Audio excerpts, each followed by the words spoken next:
We have, I see August, I see Councilman Slythe, I see Denise McCrae. We do. Okay. So we're good to go. Morning, and Maurice is out of the office, but Dro will be using his account, excuse me, to advance the slide. So Dro, if you could go ahead and advance. Shall I go ahead, Chair Curry? Yes, let's go ahead. Okay, great. In compliance with notification requirements of Ohio's open meeting law and section 101.021 of the codified ordinances of Cleveland, Ohio, 1976, notice of this meeting has been publicly posted. All boards and commissions under the purview of the City Planning Department conducts its meetings according to Robert's Rules of Order. Actions during the meeting will be taken by voice vote. Abstentions from any vote due to a conflict of interest should be stated for the record prior to the taking of any vote. In order to ensure that everyone participating in the meeting has the opportunity to be heard, we ask that you use the raise hand feature before asking a question or making a comment.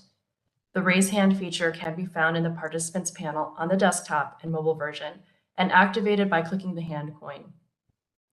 Please wait for the chair or facilitator to recognize you and be sure to select unmute and announce yourself before you speak. When finished speaking, please lower your hand by clicking on the raise hand icon again and mute your microphone. We will also be utilizing the chat feature to communicate with participants. The chat feature can be activated by clicking the chat button located at the bottom of the WebEx screen, and any call-in users can unmute by using *6. Next slide. All meeting activities being recorded via the WebEx platform. These proceedings are also being live streamed via YouTube. All requests to speak on a particular matter via our website and email have been considered.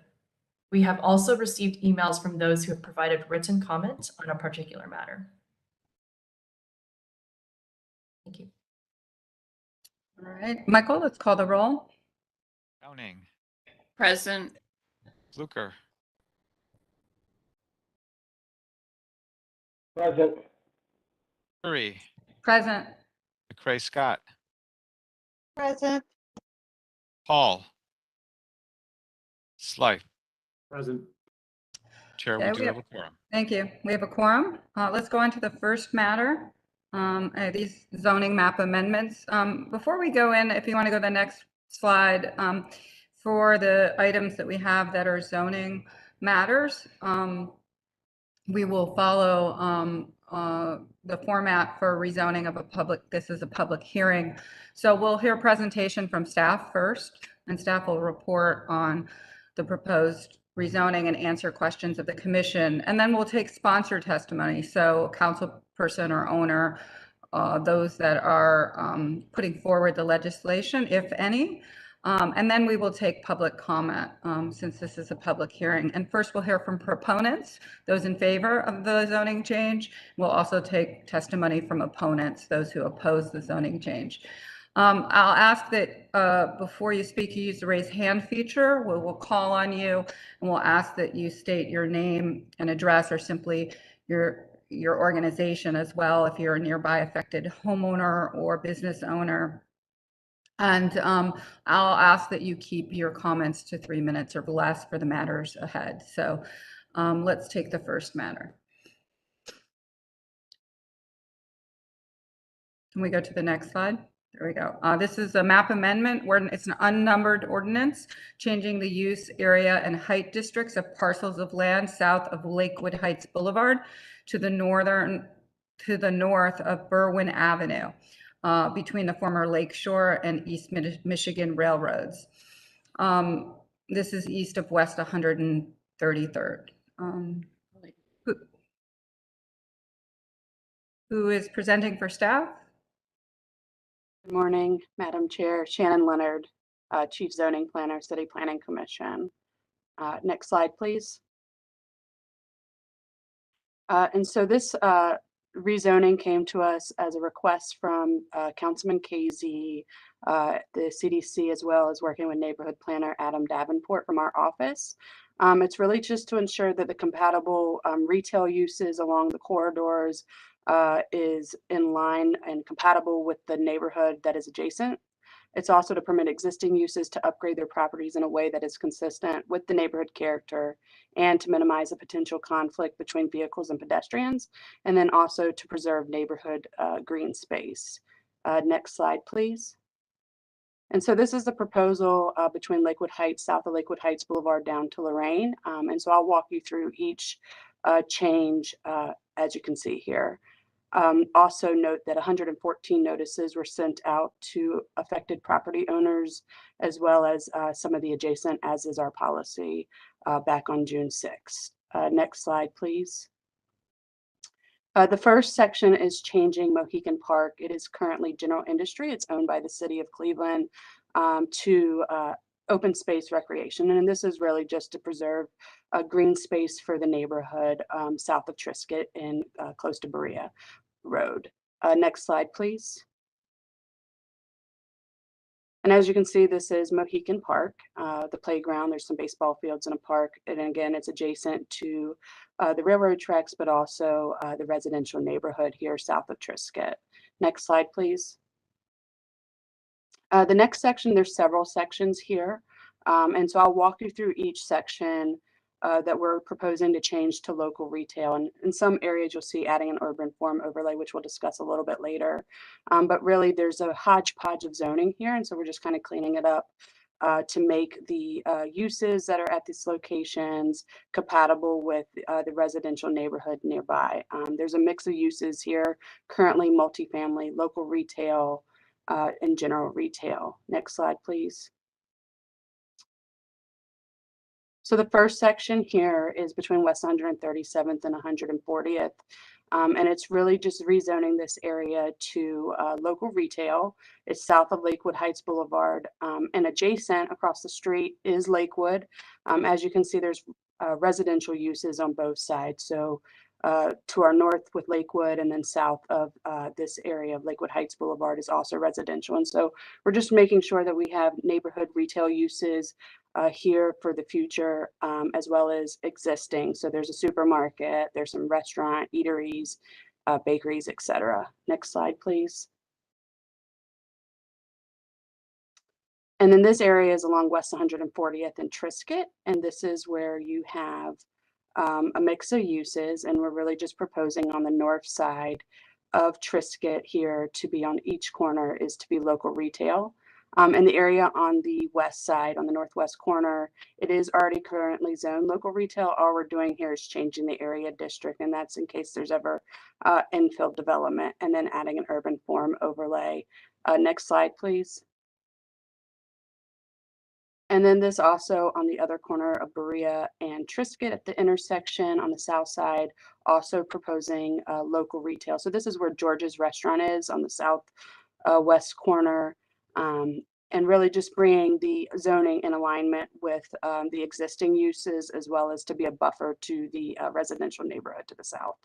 Next slide, please. And again, this is also, this will be a split zoning issue here, and we're really just proposing to zone the entire area, this block, as local retail. This is an office use, and office uses are permitted by right in a local retail business district. Next slide, please.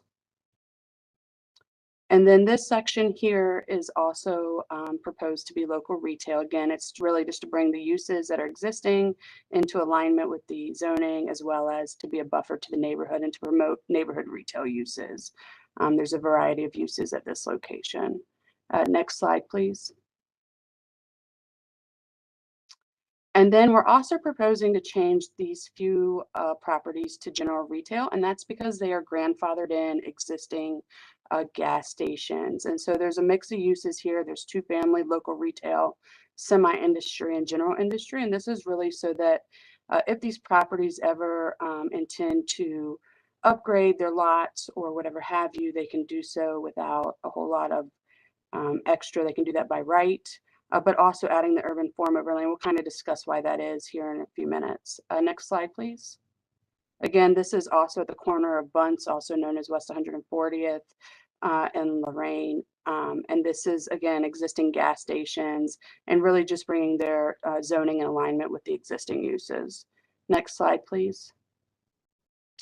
And then just to talk about a little bit of the urban form overlay where we've added on some of the local retail properties as well. And this is really just to support walkable neighborhood and mixed use development. It also encourages alternative transit methods and establishes strong urban form in terms of setbacks, building design, and parking, encouraging the right amount of parking in the right place to support our walkable neighborhoods. So next slide, please.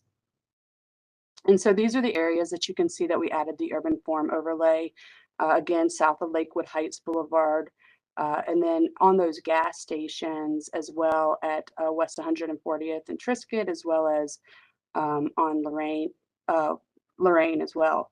And then that the other area of Lorraine, we did not add the urban form overlay because it's existing. Next slide, please.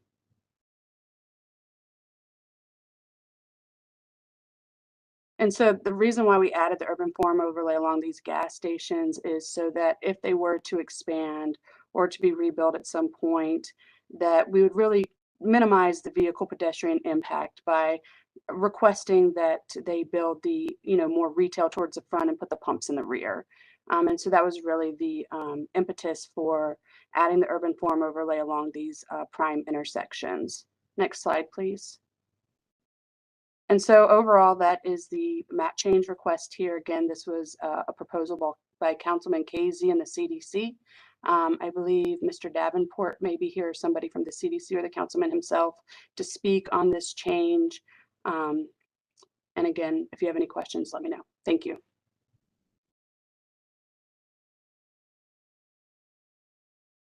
Okay. See Melissa Miller on the line from the Bel Air Paradise CDC. Okay. Hi, good morning, Madam Chair and the rest of the board.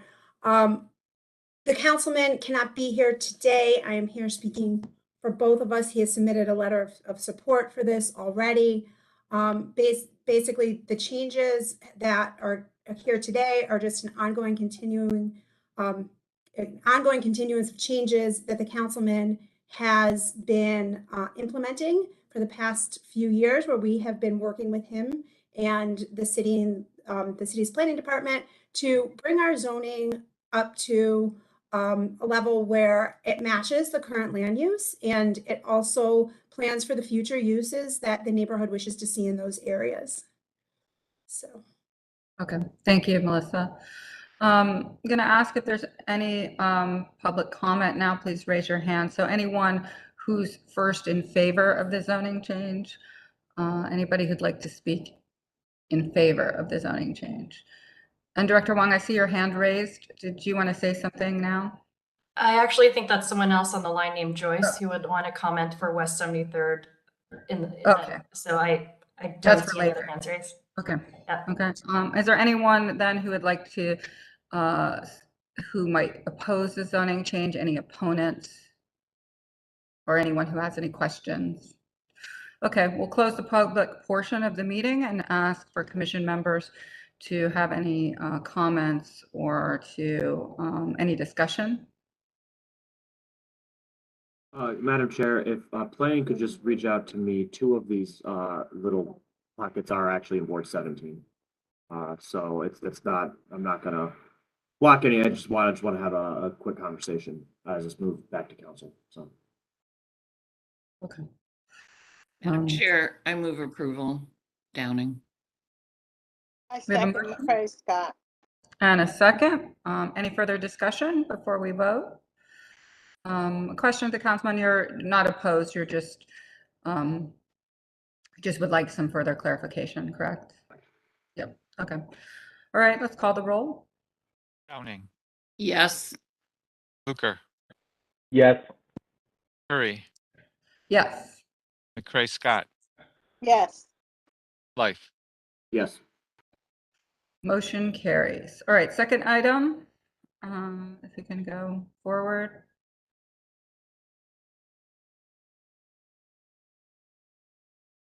There's also a zoning map amendment, which is a public hearing, changing the area and height use district of parcels of land south of Murray Hill Road, east of Adelbert, to the west of Array Road, adding an 8-foot specific map setback from the property line fronting Murray Hill.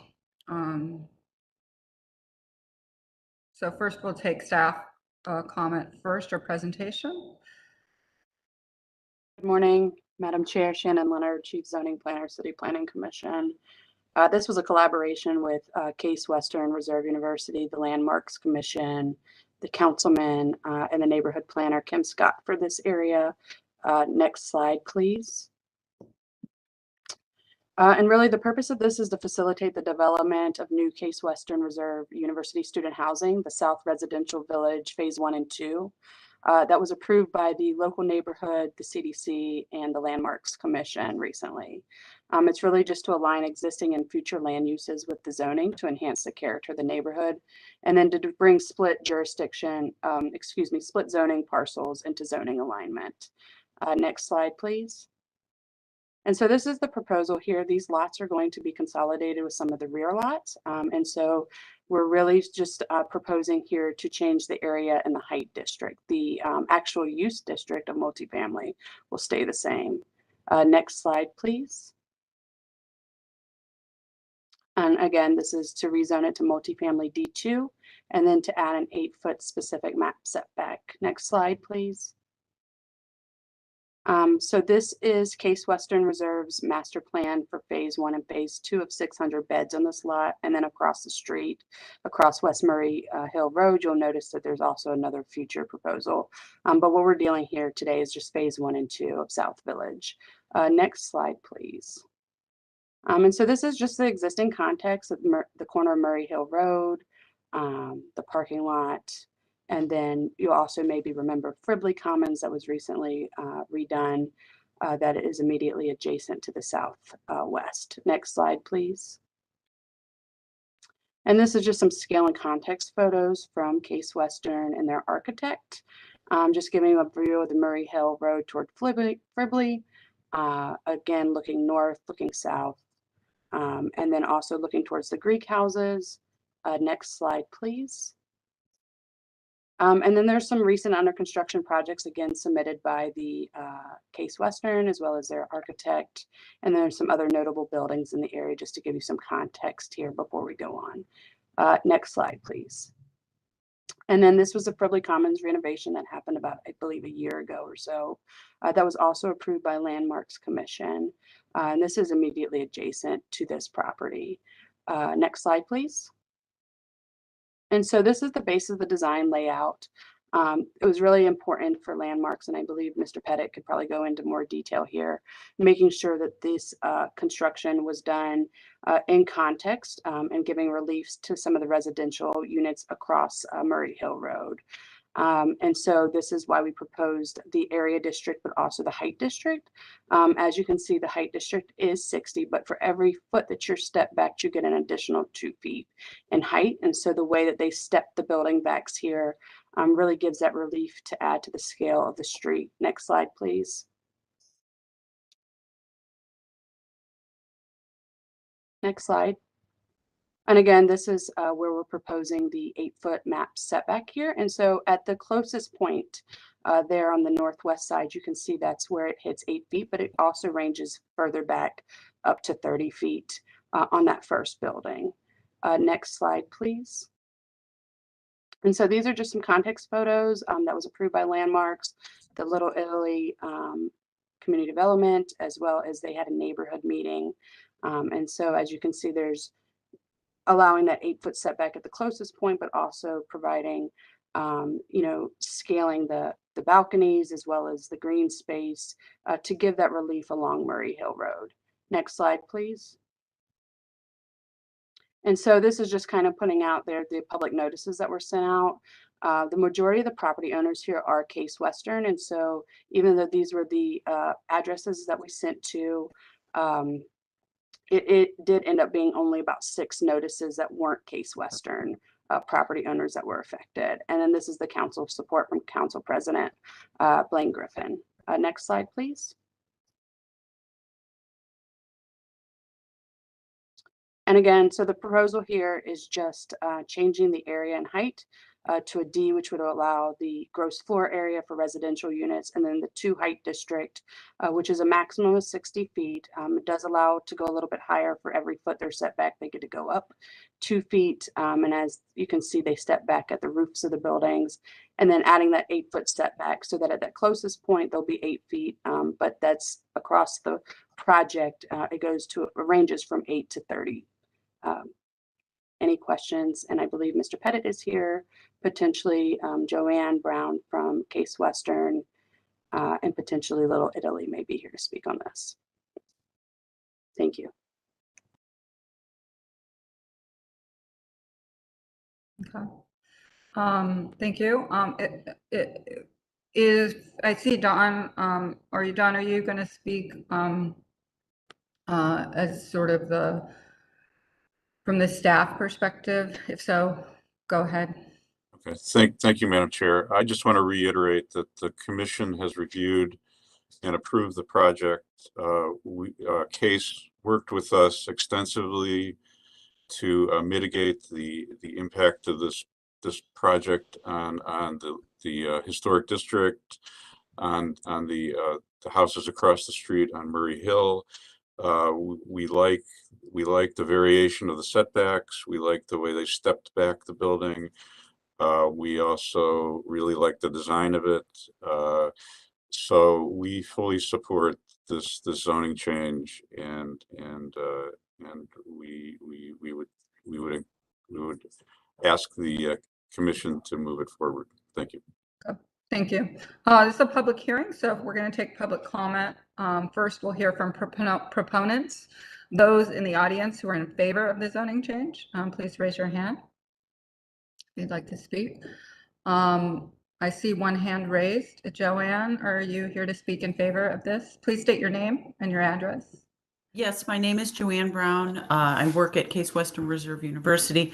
I am here in favor of this, and also Madam Chair and Commission members, to answer any questions that might arise. Thank you very much. Thank you. Anyone else here to speak in favor of the zoning change? Okay. Anyone here to oppose or the zoning change, or opponents? Or anyone with questions?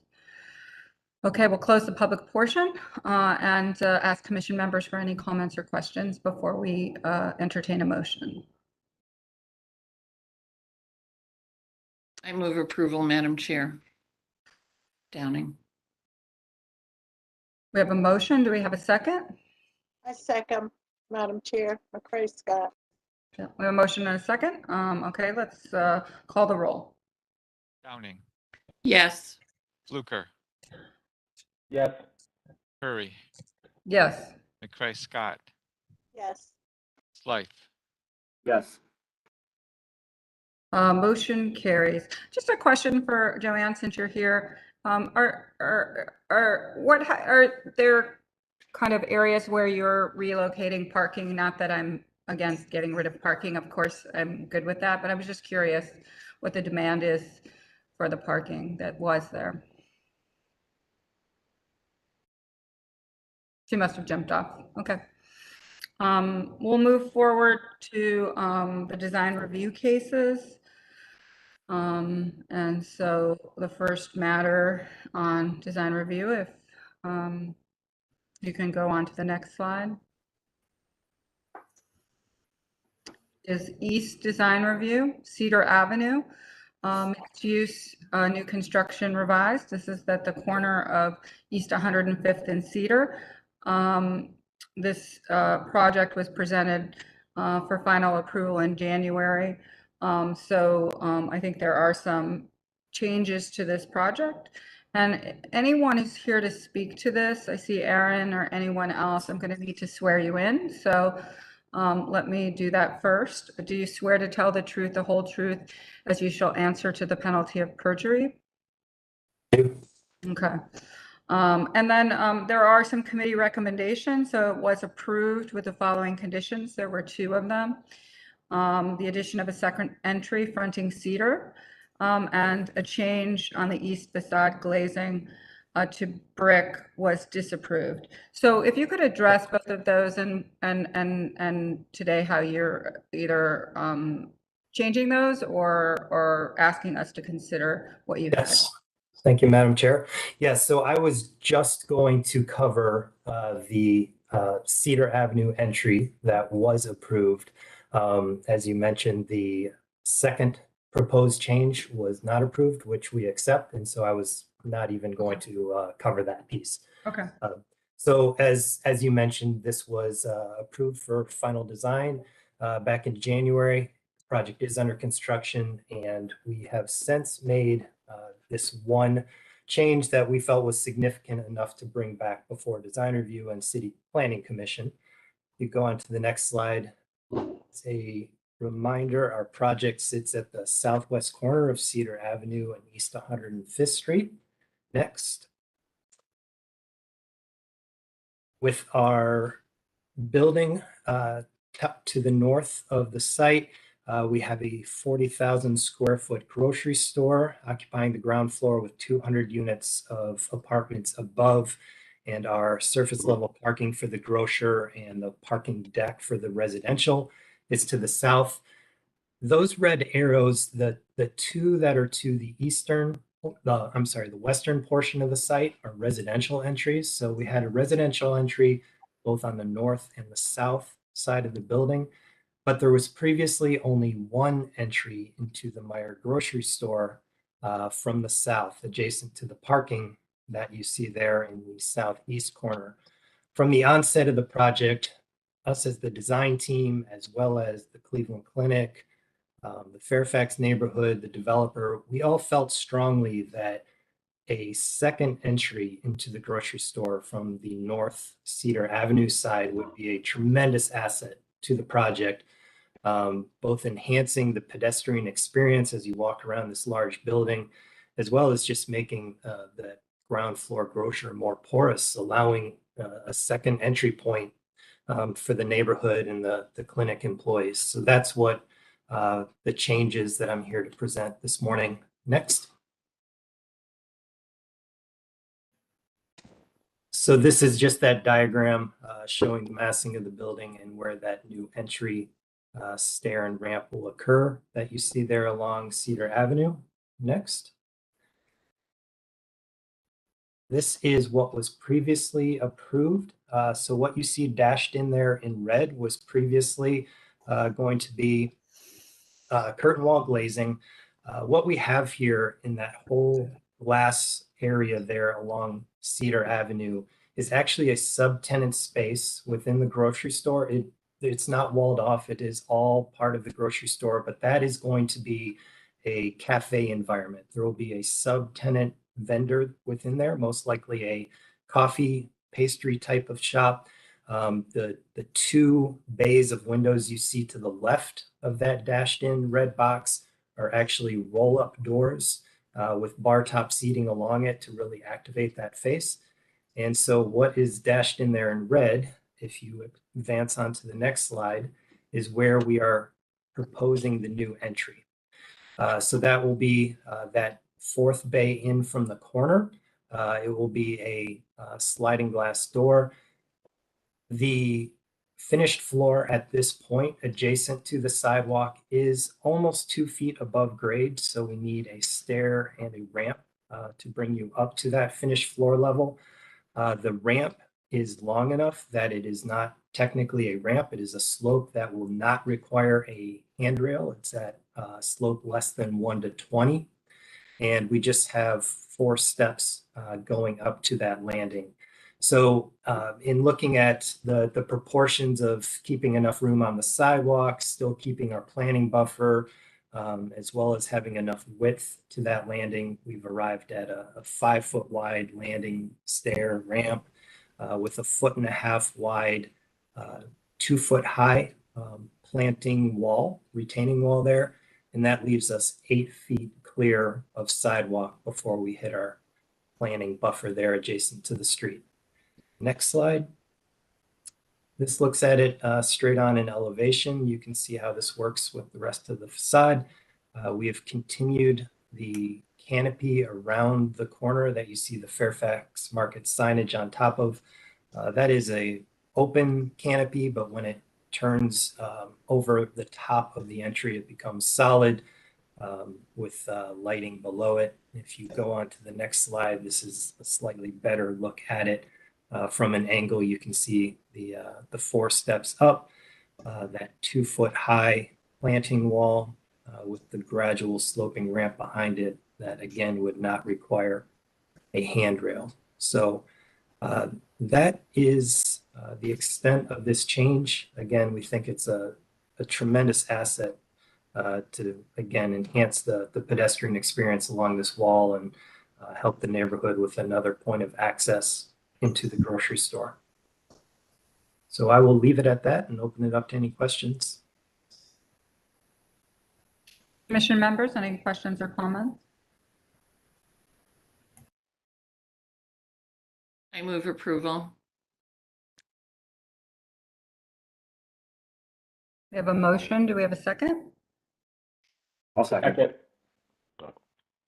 We have 2 seconds, so we'll give it to August. August gets the second. I will comment that obviously kind of more activity and I think is great. So I mean, I welcome this to have an additional kind of door and additional activity. Okay, let's call the roll. Downing, Yes. Fluker, Yes. Curry, Yes. Price Scott, Yes. Slife. Yes. Motion carries. Thank you very much. We look forward to watching the construction. Thank you all. Thank you, Aaron. Next item.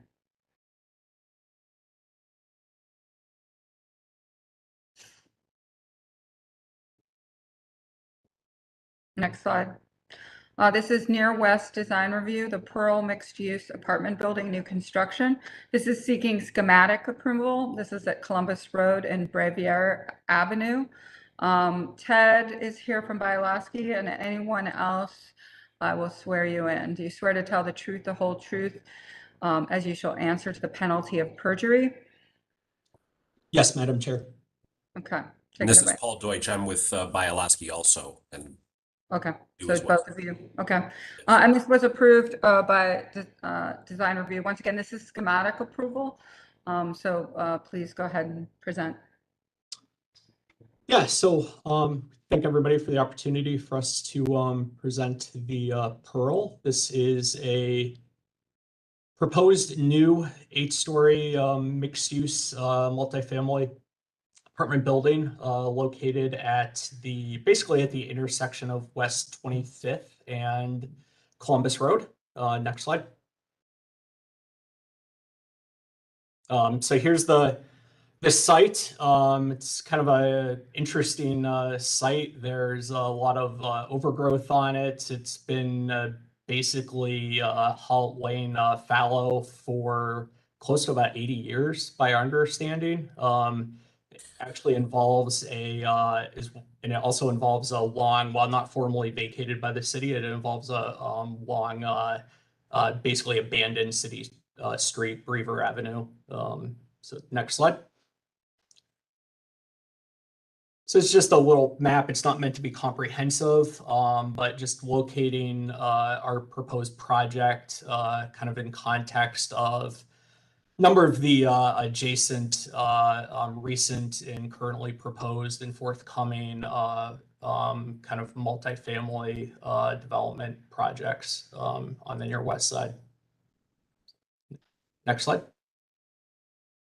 So this is a kind of a little bit of a different take on a similar view. It's a kind of figure ground drawing, and this is kind of just starting of showing beginning place of how we're starting to think about how the siting and building form kind of at an urban scale of the Pearl fits into the Duck Island neighborhood, which we're on the southern end of, and relates also back up to West 25th and kind of the heart of Ohio City at Lorain and West 25th, as well as down to, down and over to Tremont and the Lincoln Heights neighborhood to the south.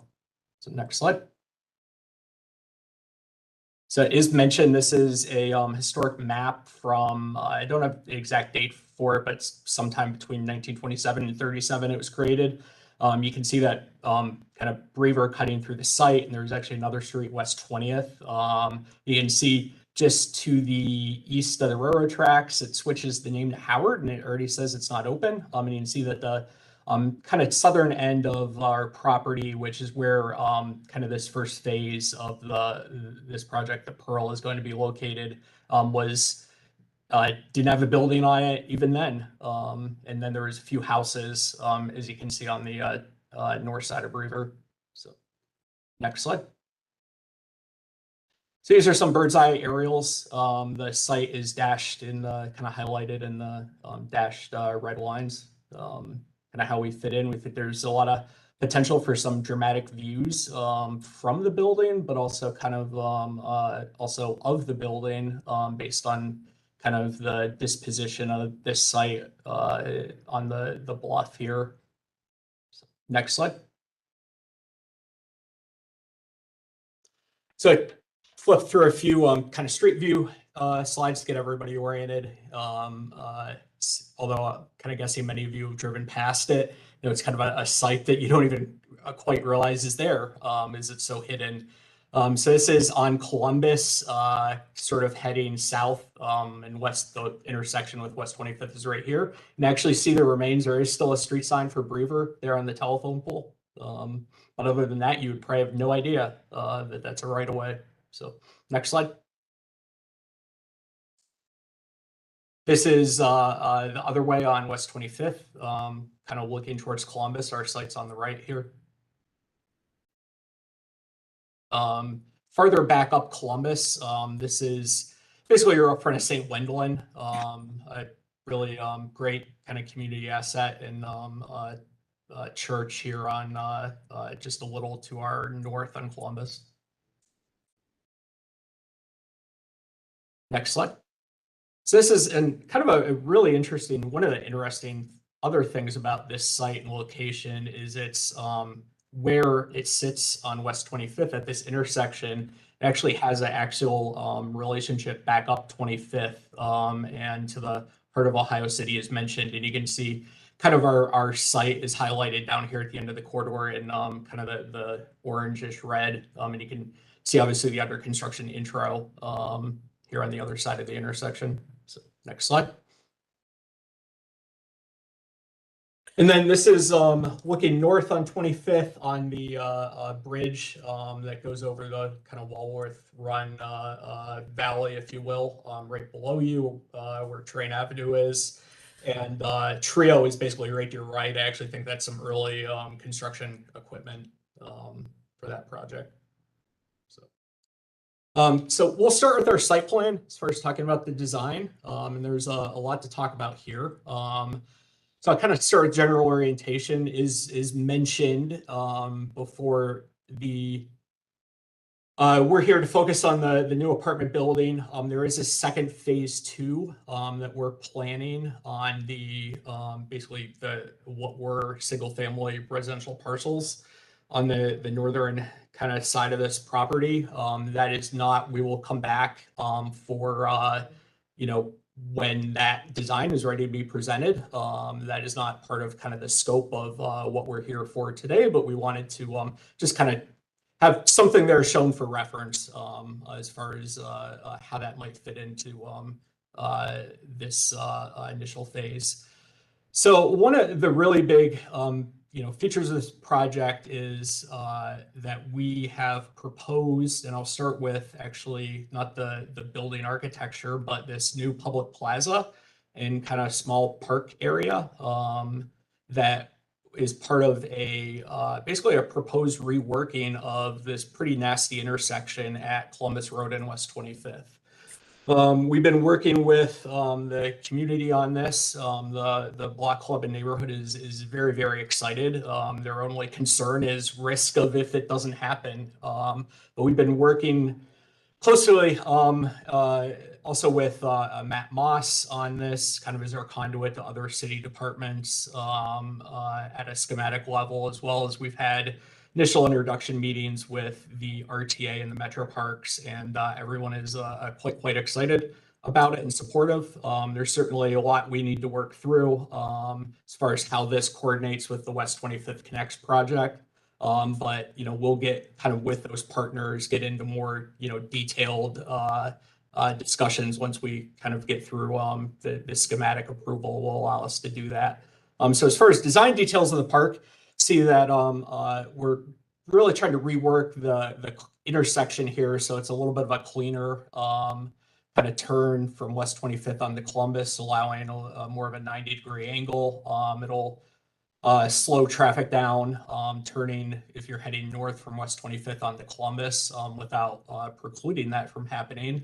And it allows this opportunity to create this public park and plaza that right now, just kind of schematically, we are conceptualizing it is the northern side of it is kind of softer green space, be used for kind of outdoor events and kind of gathering, picnicking, what have you. And then kind of the southern triangular portion of it relates to both the main residential kind of building entrance from the street, as well as kind of creating a harder escape plaza area for sitting. And then we're trying to introduce absolutely as many trees as we can to both kind of actually help give a sense of enclosure, particularly to the green space here, and a buffer, a little bit of a buffer from the heavily trafficked West 25th corridor.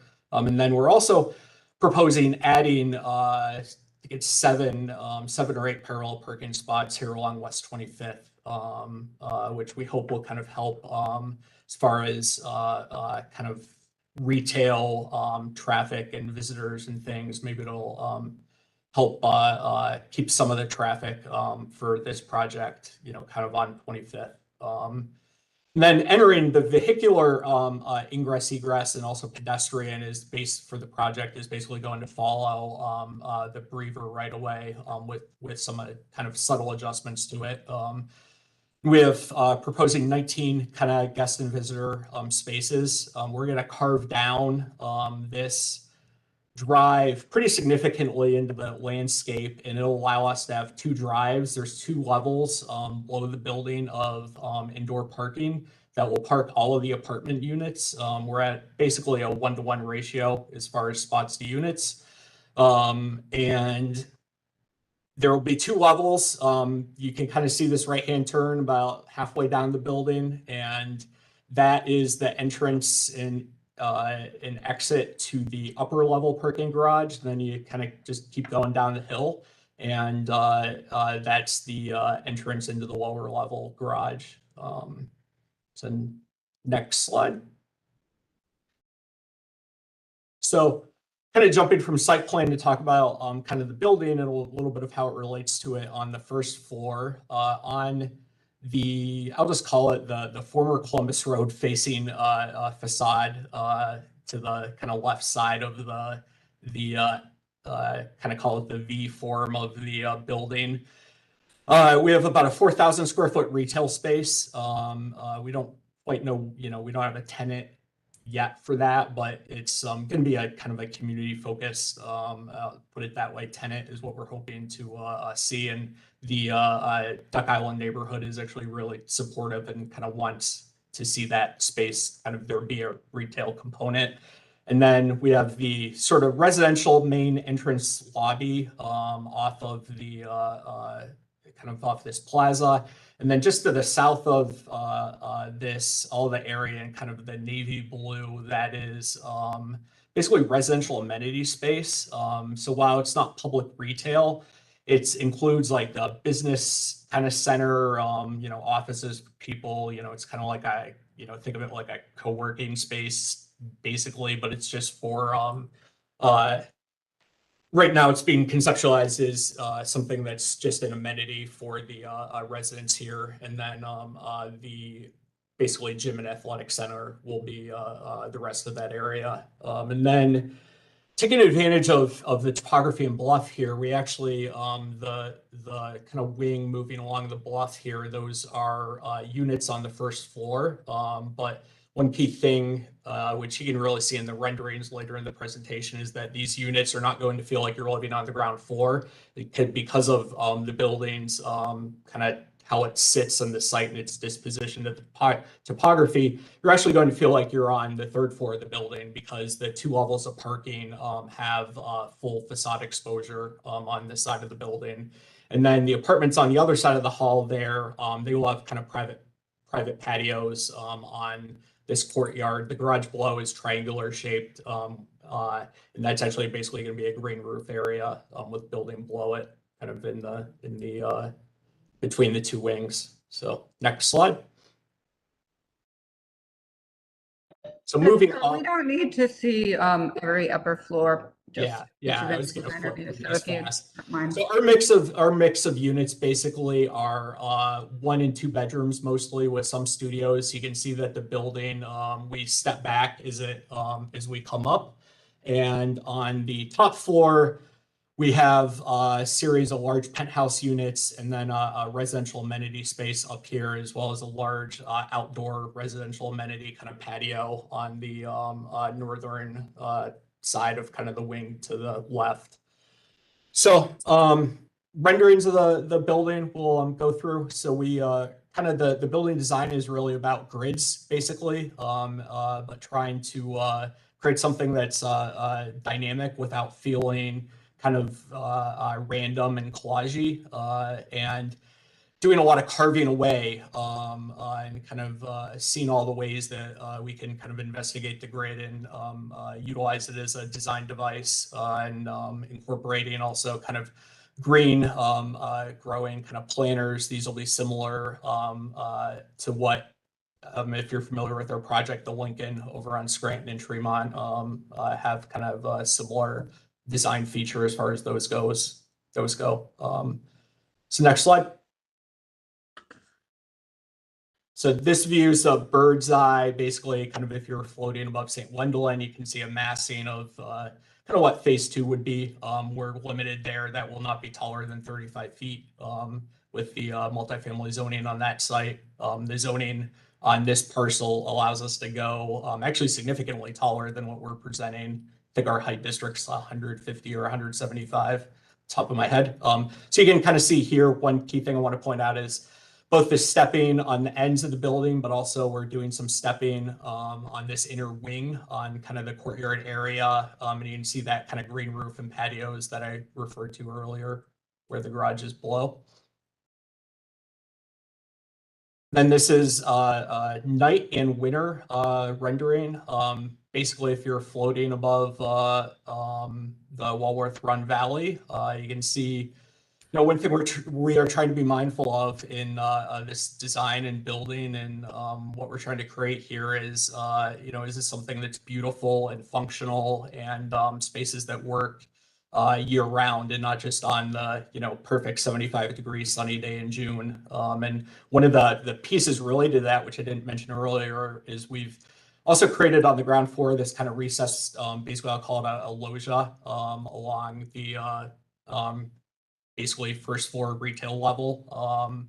And you can see as well how the kind of I'll call it translucent material arches on the garage level allow that to open up to the valley. So next slide. This is standing as a pedestrian on the West 25th Bridge to the south. Next slide. And then this is if you're ready to cross the street on Columbus, probably standing on, there's a trailhead to the Red Line Greenway right here. So this view would basically be if you're standing in that trailhead, so you can kind of see how we're, I think this is informative as far as how we're want to use kind of trees conceptually in landscaping to kind of define form to the plaza area, and how the building kind of acts as a backdrop to that, and addresses the street, as well as kind of the stepping of the building as it goes up. So, next slide. So this is looking if you were basically at Columbus, where technically the Columbus Breever intersection is. So this drive that you see heading kind of downhill is the drive that takes you down to the garage entrances. You can see one thing that it actually does is going to open up potentially some really interesting view sheds to the valley beyond. Next slide. Then this is actually on West 25th, where this view is. You would be standing on the bridge where the Red Line and the Red Line Greenway runs under the street. Next slide. Then kind of a bird's eye at about the same spot and plan. The building. Next slide. And last but not least, and this is, believe it or not,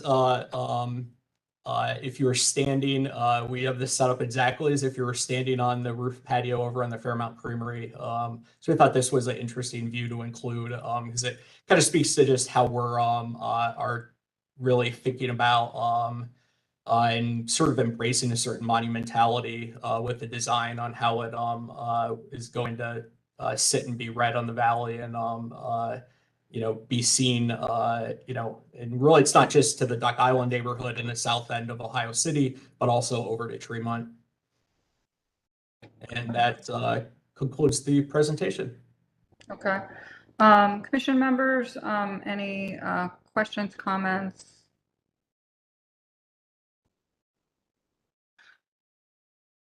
I'll comment. I think it's a really it's a really cool looking project and a really interesting location. As if this is moving forward, I think something that the city needs to do is really think through the bridge that it's adjacent to. I mean, the rendering obviously shows people walking. That's what renderings do. But come February, that sidewalk on the inside of the Jersey barrier isn't shoveled, and really, if this is the last site in Ohio City, and technically the other side of the ravine is where Clark Fulton starts. We don't think of that because of where the highway was built, but how do we allow this development and the bridge to kind of have a continuity going south? Because right now it's easy to envision a future where kind of this is one side of a border, and then it's kind of too formidable to jump across. So as for all of, and then I'll wrap up. For all of our talk about development in some of these neighborhoods and how it can spill over, I think we need to be a little intentional about how we overcome like the real physical topographic barriers that kind of concentrate the development in areas, and let this kind of act as a literal and figurative bridge, to the south. So that's just something I think the city needs to think through to really help this project pop.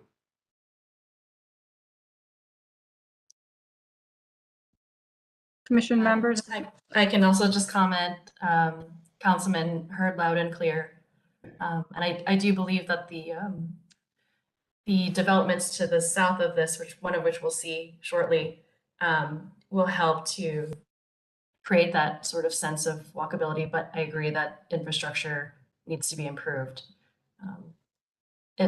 I'll allow for more comments from other commission members. I did have a question, so Chair Curry, if you could circle back to me, that'd be great. Okay, go ahead. Yeah, I think ask your question. Okay, gotcha. So overall, it's a beautiful project. The configuration of the streetscape is wonderful and highly supportive of the new plaza and the design overall. I think architecturally, it's just really well done. My question is regarding the plaza. Have you made any consideration for benches or seating? Yes, there absolutely will be.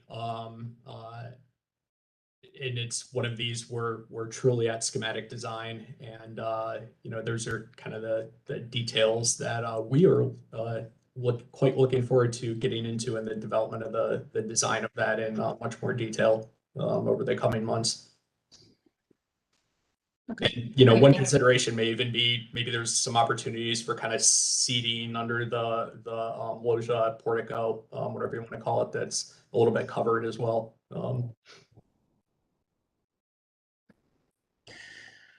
We have a motion from commission members.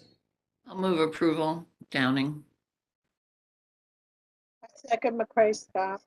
Motion and a second. Michael, can you call the roll? Downing, Yes. Fluker, Yes. Curry, Yes. McCray Scott, Yes. Blythe. Yes. Motion carries. Also really appreciate the very thorough way that you presented this and articulated the site considerations and the strategy. I think that it's very kind of demonstrates how thoughtful this development is on a complicated site for us. So I really want to thank you for that. And we should talk to the director about when you come back. My sense is you should probably just come back to us for final approval when all those details are worked out, landscaping and plaza and some of the detailing, the materials, etc. So. Thank you, Madam Chair. Okay. Thank you all very much. Okay, motion carries. Next project. This is the West 20th Street apartment seeking final approval. This is 2485 West 20th. Brandon, you're here. Note that we gave this schematic approval with conditions in May. And this was recommended by the design review committee. There was one no vote. So Brandon, anyone else with you here to present? I'll need to swear you in. I believe I'm the only one who's speaking. Okay. Do you swear to tell the truth, the whole truth, in this hearing, as you shall answer to the public, as you shall answer to the penalty of perjury? Yes. Okay. And so I think you can really focus on the conditions from, let's say, the schematic approval and the materials and any issues from design review that came up, especially yesterday. Happy to do so. Just to give everyone an orientation, the site's in Lincoln Heights. It's directly behind the Trio project, basically sandwiched between the APL site and the Trio project at West 20th and Mulkey. Next slide. Here's just a setup of seeing the site in blue behind Trio, and again, APL future development behind that along Mulkey Court. Next slide. Just obviously a lot of growth and development that's happening in the area, a lot of new projects that are completed or under construction, especially in direct vicinity. Next slide shows those. I think Ted's slide also shows. This one shows the parcels. The green are all under contract, the privately held parcels, single family houses. And then the yellow is a land bank parcel. Our application's been in for quite some time, still waiting for the approval on that. Next slide. Just some context. Obviously, you can see Trio is now topped out and fully built as a mass adjacent to the site. Next slide. Site plan orientation really is unchanged from the last time we came through at the schematic level. Just further detailing and refinement. A significant amount of work has gone into creating the walk-up entry units along the Mulkey Court and on the rear of the site for the ground floor units. Additionally, there's a pretty significant grade change from finished floor to street level, and how we tiered that to allow for access into the building in a ramp that kind of wraps around, embedded in planters as a border and as a break. And then another aspect of this was working with the Block Club. We had originally proposed a dog park off the rear of the site. They had requested that we utilize that beautiful scenic overlook as more of a viewing terrace. It's going to be seen in the bottom right of this corner of the plan. And we have that terrace now showcased with a fire pit, outdoor seating, some other soft seating, and then 2 gas grills that will be open to the public and to the residents itself. Next slide. Here's just floors 2 through 4. You can see the wing of the residential extends over and creates a covered parking condition on the ground floor underneath that. Next slide.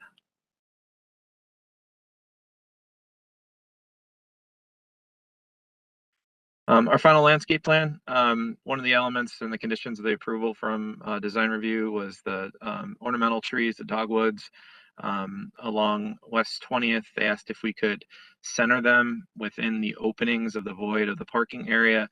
Again, West 20th is a dead-end street to the railroad. It actually falls extremely far from the corner of Mulkey and West 20th down to the railway, and the only access off of the West 20th in this dead-end condition is either to Trio's parking garage or to our parking area. The Trio location on that is a masonry blank wall, so we had no issues making those adjustments for those 4 trees. You can see a significant amount of planting to create the entry stoops and patio areas, if you will, for the walk-up units. Another element that was seen and approved was we're allowing for a right-of-way expansion, all of to continue potentially the connection of West 20th or to Mulkey Court to West 25th. That was done in front of Trio's project. We're honoring that same right-of-way expansion fully on our parcel to accommodate that future growth and expansion if it's able to ever be connected, as shown in Lincoln Heights Reaching for the Heights master plan. Next slide. Just some of the plantings that were shown in the previous slide. Again, some native plantings, hardy materials that will survive, harsh Cleveland winters and salt, with some color and durability and heartability. Tree preservation plan. There's not many trees necessarily on our site. Some are in pretty rough shape, but there will be some removal. But obviously we'd be putting back a fair amount in the landscape plan. Next slide. So a big item that was talked about at the last meeting was obviously materiality, creating a little bit more emphasized facade that fits in the context of the neighborhood. So the big gesture is creating the copper penny accents. These will create an inset frame that creates almost a throat extension that highlights different elements, almost like a portal. This will be done at most of the entryways of the walk-ups, and then also at various window openings to create kind of a nice warm glow. The brick material is changed to this Morning Dove. It has a nice variation, some darker grays in it, and kind of almost a stain kind of effect on it. And then the fiber cement board is a Nichiha Corbosa concrete series. It's supposed to look like a stained concrete panel, and it's done in this dark charcoal. The one no vote from the design review was solely because of the fact that they felt that the darker color in the Corbosa, which is this shadow color, should have been a lighter gray. This panel has 2 colors. One's a light gray, one's a dark gray. Our client and we thought strongly that the dark gray had a nice contrast between the brick and the Corbosa, the stain panel. And they wanted us to be more monotone with the lighter stain panel. So that was the reason they abstained, or not abstained, they voted no on it. Outside of that, there were no objections to that. Next slide. And here's some of the renderings. Again, you can start to see that copper penny accent, inset frame that is a little proud. And then you can also see some of the masonry detailing that we did around the windows and window ways. When the corbel happens in a vertical fashion, it's a stacked horizontal, about 1.5 inches proud of the facade. And then when it spans horizontally, it's a soldier stack to detail around the windows within the masonry area. Next slide. You can start to see the heavy landscaping that kind of borders and creates tiered planters to kind of wrap around these stooped patios, and then also the main entryway. You can see the backside as well. And again, those portal entries into accenting and highlighting and creating a glow with the entryways off the rear of the building. Next slide. There's a view basically from the overlook, there's a bridge that looks back over towards this way. We ghosted out a lot of the existing foliage that's there that'll conceal basically the open parking area on the ground floor. Next slide. And just a general view from West 20th and Mulkey. I think that's the last slide. And it's just some elevations highlighting the materials and locations and heights. Okay, thank you. Commission members, any questions? Sorry, last thing was just exterior lighting, really focusing the corner of West 20th and Mulkey with some uplighting, warm glow, and then just safety lighting throughout with some bollard lighting as an ambient around the terrace area, and then balconies and entryways with wall sconce. Okay, thank you, Brandon. Yep. Commission members? I move approval. Downing. Do you have a second? Second, I do have a quick question. What are out of curiosity, what are the rough dimensions of the balconies? There's a multitude. They're about 8 foot wide by either 5 foot deep or 2 foot deep. We have a blend of kind of a hybrid Juliet that allow you not to necessarily put furniture out there, but be able to occupy out there, just stand outside. And then some full depth ones that allow for, a true patio. Thanks. And I asked just because, I can't remember what project I was looking at the other day, but, I used to have an apartment with a balcony. I really valued it. And I think that sometimes the renderings, it's not obvious, but, to me, I think we should be trying to promote that outdoor space in projects, even if it means having to go over into the right of way, hang over the right of way. I think that's just something we should look at into the future. So I was just curious on this one. So yeah, I'll second. Good luck with the knotweed. It's gonna be rough. Okay, we have a motion and a second. Any other comments or questions? All right, Michael, can you call the roll? Downing, Yes. Luker, Yes. Curry, Yes. McCray Scott, yes, Life.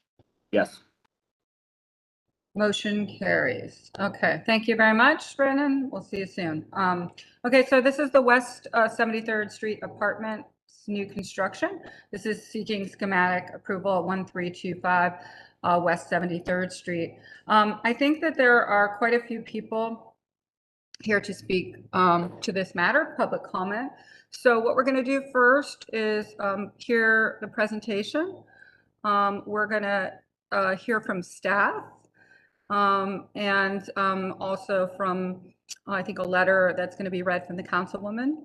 And then I will open it up for public comment. I'm going to ask that you raise your hand, that you state your name and address, and also keep your comments to 3 minutes or less, just so we can get through, because I believe there's quite a few people to comment on this matter. And so I will actually move people along. So please think about your comments and not necessarily repeating other comments. So with that, Wes, are you here and anyone else to speak? I'll need to swear you all in before we begin. It would just be me today. Thanks. Okay. Do you swear to tell the truth, the whole truth in this hearing, as you shall answer to the penalty of perjury? I do, yes. Okay. And also, the conditions are not stated here. So after you're present, because it says approved with conditions, unless they're on the next page, I'll ask staff to actually give an overview, but you may want to touch on what some of those conditions were. Oh, here we go. Okay. So I won't read all these, but I'm going to ask that you maybe address these as you present, go through. Okay. Yeah, will do. Thank you.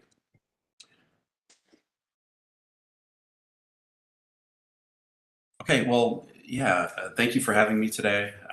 Here to present the West 73rd Street Apartments, which is located on the eastern side of West 73rd, north of Detroit Avenue. Next slide, please.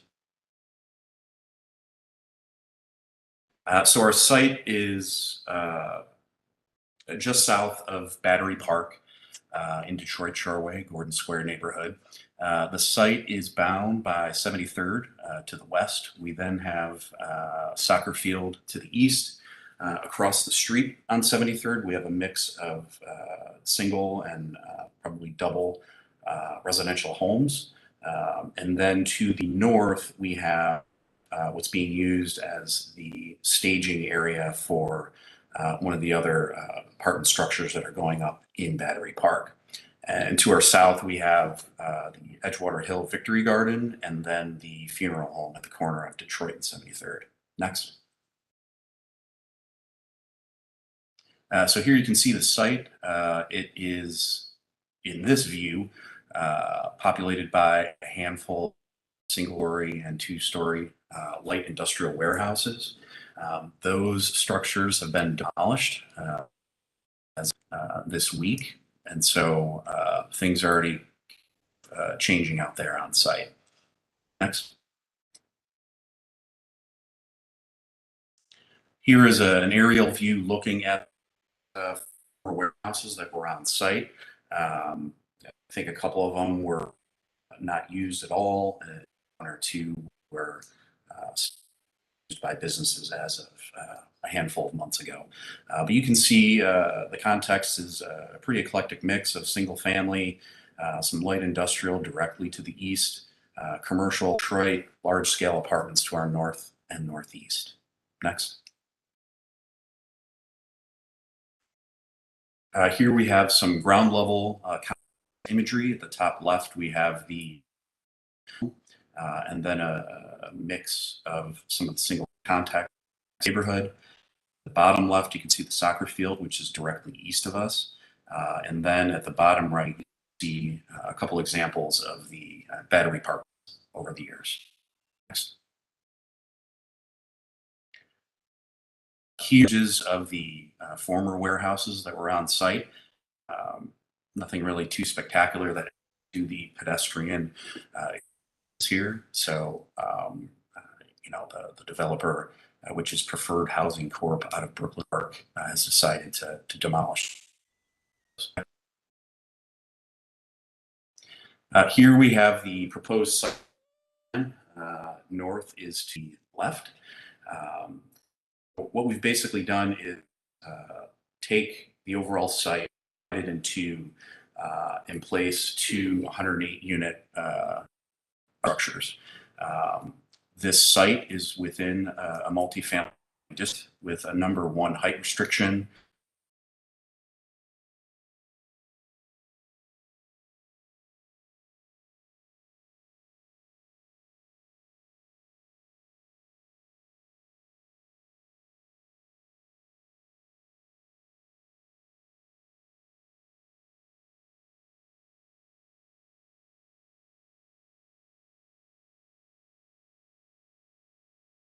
Have we lost the presenter? You must have.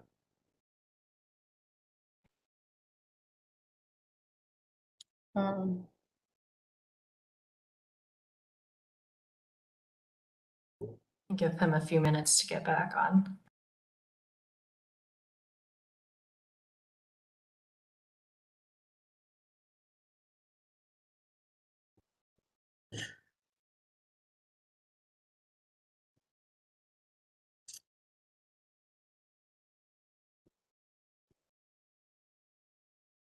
Mr. Harper, I don't know if you know, but your audio cut out. He's still on, but can't see him and there's no audio. If you could hear us, you might want to leave the meeting and come back. I'm back. I'm Okay, back. there. Sorry about that. Downtown internet service. So you can see that we're setting back the structure in certain areas, and we're doing this to meet in terms of horizontal setbacks via or on the site, and then also there is an existing easement along the and a portion of the east property line, and so we're going to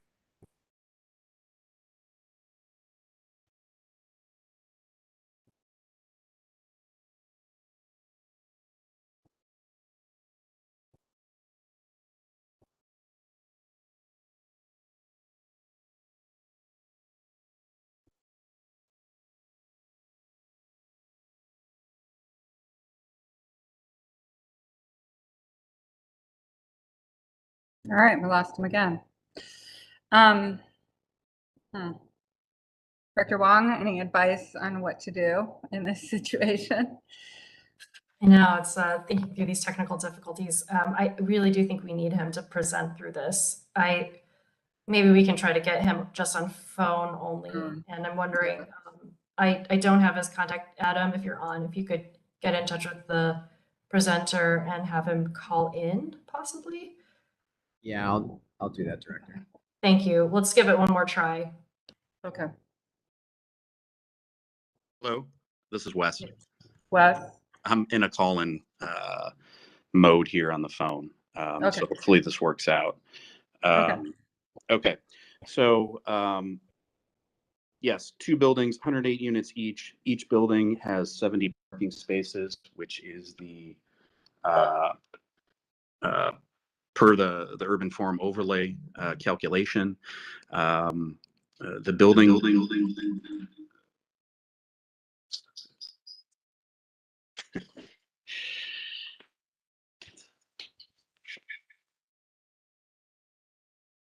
Wes should just mute his computer. He's getting feedback. Mute your computer, go live on your phone.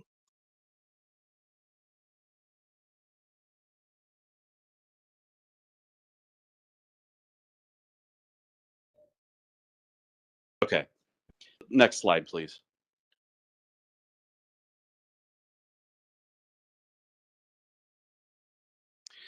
So here we have the western elevation of the 2 structures. You can see here that we have a bit of topography change as you move from north to south. We have an 11-foot difference from the north property line up to the south property line. And what that's allowed us to do is place the entries at the northern portion of each building and then basically bury the parking underground without having to do a full excavation. So the topography does help us here. As we get into the renderings, you'll see how the building steps back to meet the zoning code. Next. Here's a more technical drawing of those elevations. One of the requests of the Far West Design Review Committee was to cut a section through West 73rd that shows the relationship of the existing context to the west and the new construction itself. Next. Here we have a very preliminary landscape plan. We've brought on Daru Landscape Architects to work with us on designing the buffers along West 73rd Street and some of the public or tenant spaces in the project. So this is a plan that will be updated and have a lot more information for the final approval. Next. Here we have a rendering that we'll look at here. This is from the northern portion of West 73rd looking south, showing the 2 structures. You can tell that we're going to be using a fair amount of brick on that west facade. The selection of this material was to reflect some of the context that exists throughout the neighborhood. Warehouses and the Shoreway building over in Battery Park has this kind of tone and hue of brick. The main entry is kind of center left here. We're looking to specify a fluted precast concrete. We're still trying to vet out that selection and find the right material, but we're looking for something that has a good amount of texture to be able to stand up to the weight and mass of the brick. One of the other elements of the conversation with Far West was to add some windows to this brick wall that's kind of above the main entry. And so that'll be part of the resubmission as well. But you can see the western facade here has a combination of kind of a pitched roof to meet that 1-to-1 setback to get above the 35 feet. And then we have kind of dormered portions that pop up to make the building feel a little bit more vertical, but still, in my opinion, respond positively to the context. I think the pitched roof has a more residential feel to it than simply doing flat roofs for this entire project, which could have been the direction, but we decided to go another way. So to break up the brick and the overall mass of the facade, there are balconies on each unit, kind of pushed back into the facade that you can see here. Next. Here's a view looking north, kind of a worm's eye view of the project. You can start to see those balconies a little more clearly now, and how the building, is 5 stories to the south, or excuse me, 5 stories at the northern portion, but then feels almost 4.5 stories as you move to the south. Next. Here's a view showing where the 2 buildings kind of come close to each other. And so we think again, the pitched roof really lends itself to a more residential feel. We're looking to add a couple more windows into that south facade, kind of the wedge shape you see at center. That was another comment from Far West Design Review. And so we're going to investigate that. Next.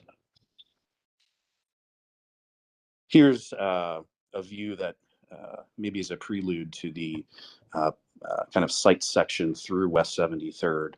But you can see the building steps back significantly, and when walking on the sidewalk, you'd really only sense 3 to 3.5 stories as you're moving to the north. Next. Here you see a detailed view of that facade.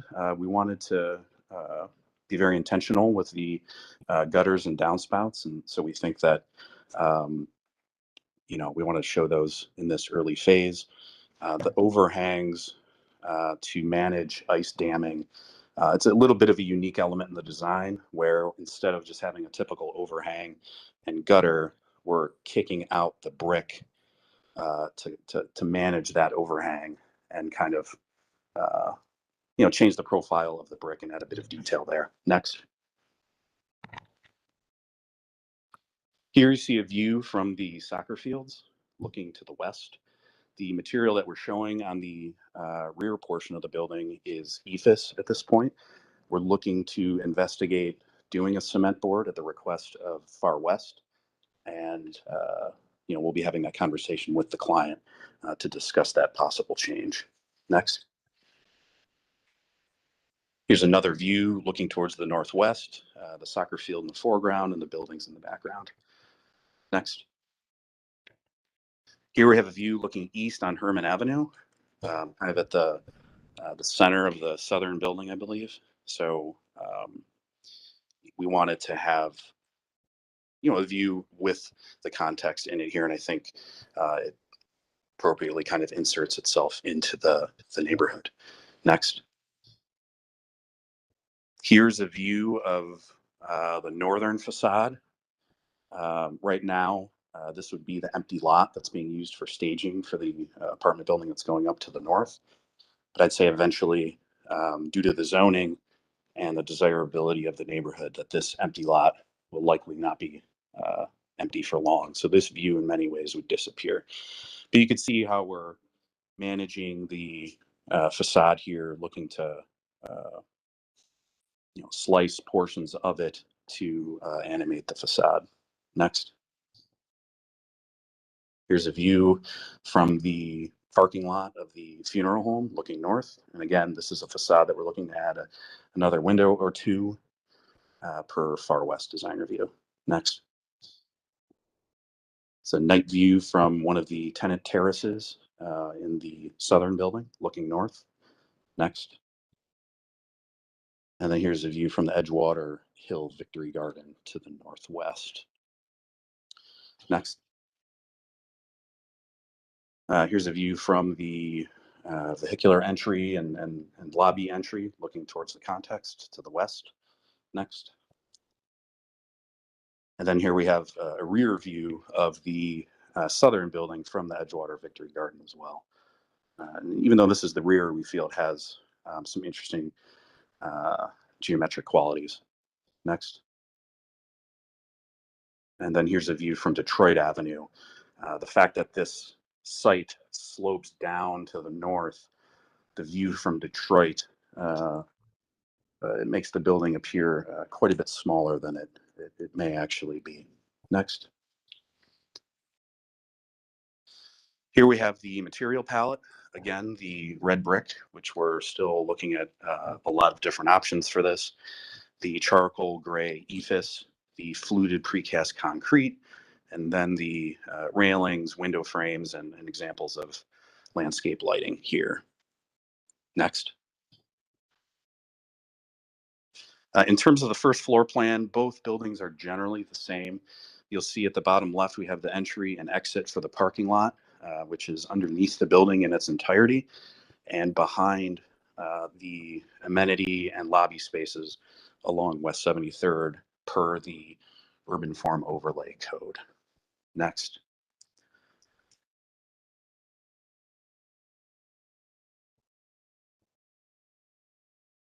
Here's just an example of the upper levels. We have a courtyard in the middle, which would have exterior space for the second floor tenants.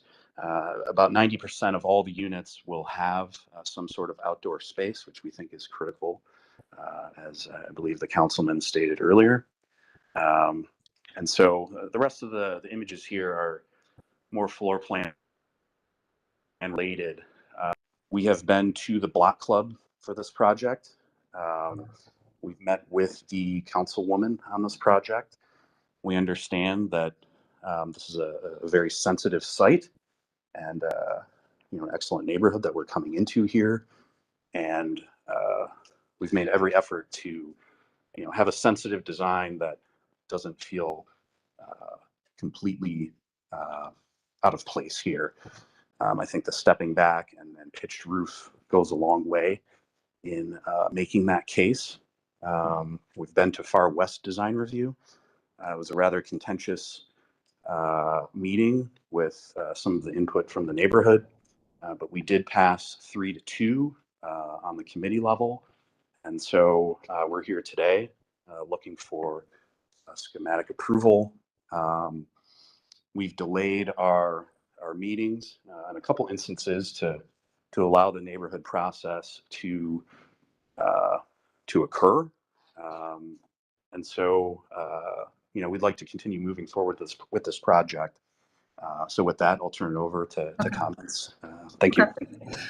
Before we take public comments, I'm going to ask staff to go next, and then we'll get into the councilwoman's letter and then public comments. So Director Wong, and I know actually staff might want to say a few words, including Adam. So Director Wong, you want to go first?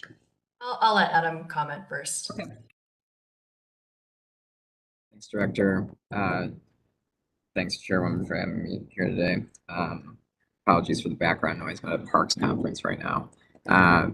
Did want to say a few things about the Design Review Committee and then in general about the site itself, because it does have some history with seeing some other projects through the commission. So as Wes covered, some Design Review Committee members, some overall sentiments from that meeting were to lessen the steepness of the roof pitch, more fenestration on some of the blank walls as seen from both Detroit and some areas of West 73rd near the Herman Avenue intersection. And then a lot of comments mainly around the building interacting more with 73rd and the street, whether that's through expanded front porches, more front doors, etc. So that's kind of in summary of the DR comments. Did want to cover a little bit of the site because this is, if you, some commission members may recall the Dimmitt project before on the 73rd site. That was pretty much half the land area at almost the same ratio of units being proposed. This new proposal includes the land near the Herman Avenue intersection and north of that as well. So kind of double the land area that the Dimmitt project does or did. And some members may even recall the townhouse proposal way long ago, at least in design review terms, for a townhouse project by Cleveland Custom Homes. So it does have some history with going through the process. Did want to cover just one last thing about the street itself, 73rd, because the city has spent some time and money on the infrastructure in kind of the Battery Park neighborhood. And I know a lot of these comments in the letters were related to this as such. So the 73rd Vehicular Tunnel opened, I think, in 2016 or 2015 to Edgewater Park. I lived on 76 I moved recently, but lived on there for 7 years, so I know it pretty intimately. It did increase a lot of traffic in the immediate neighborhood because it connects to Edgewater Park and is a main kind of drive function northbound in the neighborhood. When the city, or when ODOT opened the pedestrian tunnel, the city was also reconstructing the road, and it actually narrowed 73rd as a slight traffic calming measure, and also to provide street trees and tree lawns on both sides of the street. That kind of coupled with the Avenue Partners project and the city extending Battery Park Boulevard in between 70th and 73rd, the city has, made quite a few investments in the immediate area in infrastructure, knowing that the shoreway is being redone and this land is near the lakefront. I'll leave it at that for right now. Happy to answer any other questions. Okay. Director Long. Thank you, Chair Curry. Thanks, Adam, for that background and the context. I think, just from the perspective of the department and the administration, this former industrial site, is going to be a residential site. And I think with regard to some of the goals overall, I think just for consideration, we're thinking through, really increasing residents in the area to begin cracking away at and mitigating climate change. I think that's one of the big ones, increasing pedestrian and walkability.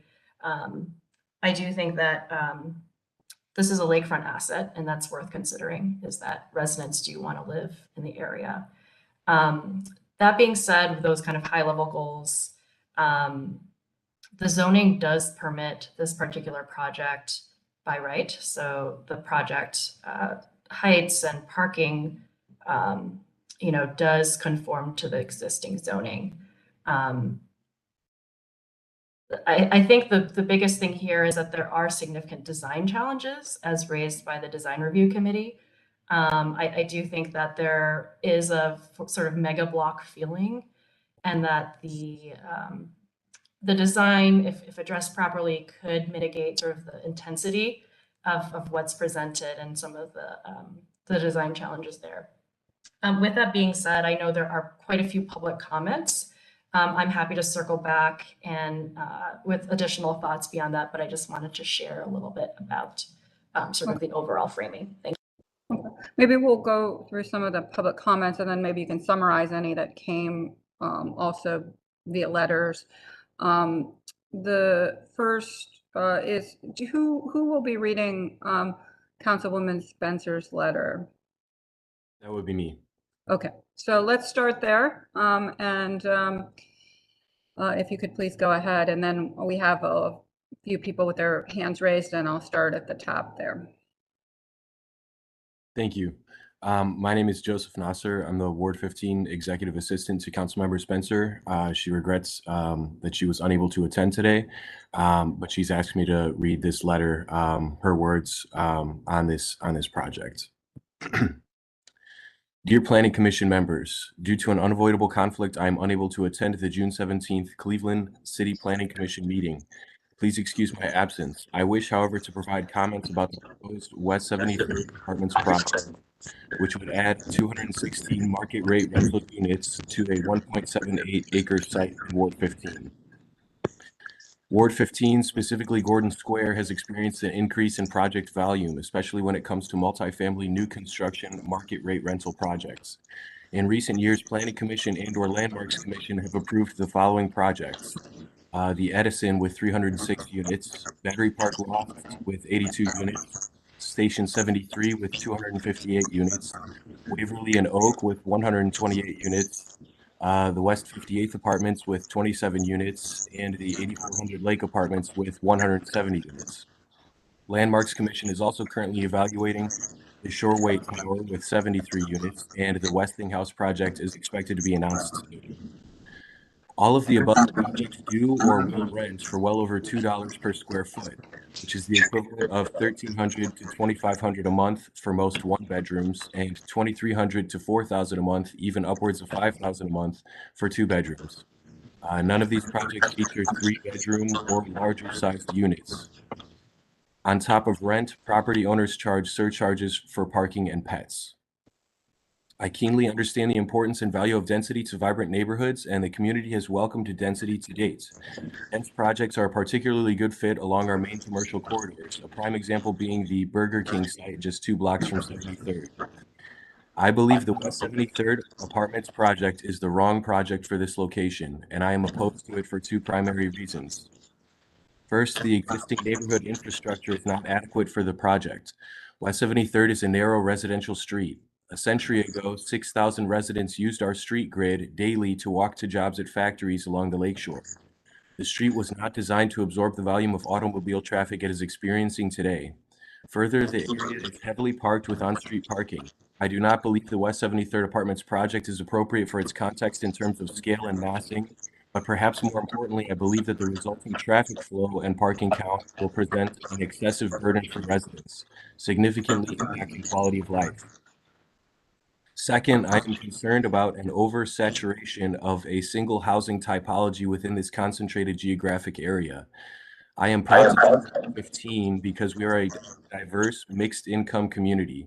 A mix of typologies is needed to meet the needs of a wide variety of residents. An over-concentration of any one type of unit does not create the balance and diversity that has long characterized our ward. Examples of higher and better uses for the site include for-sale condominiums, townhomes with granny flats, or apartments that could be converted to condominiums at a future date.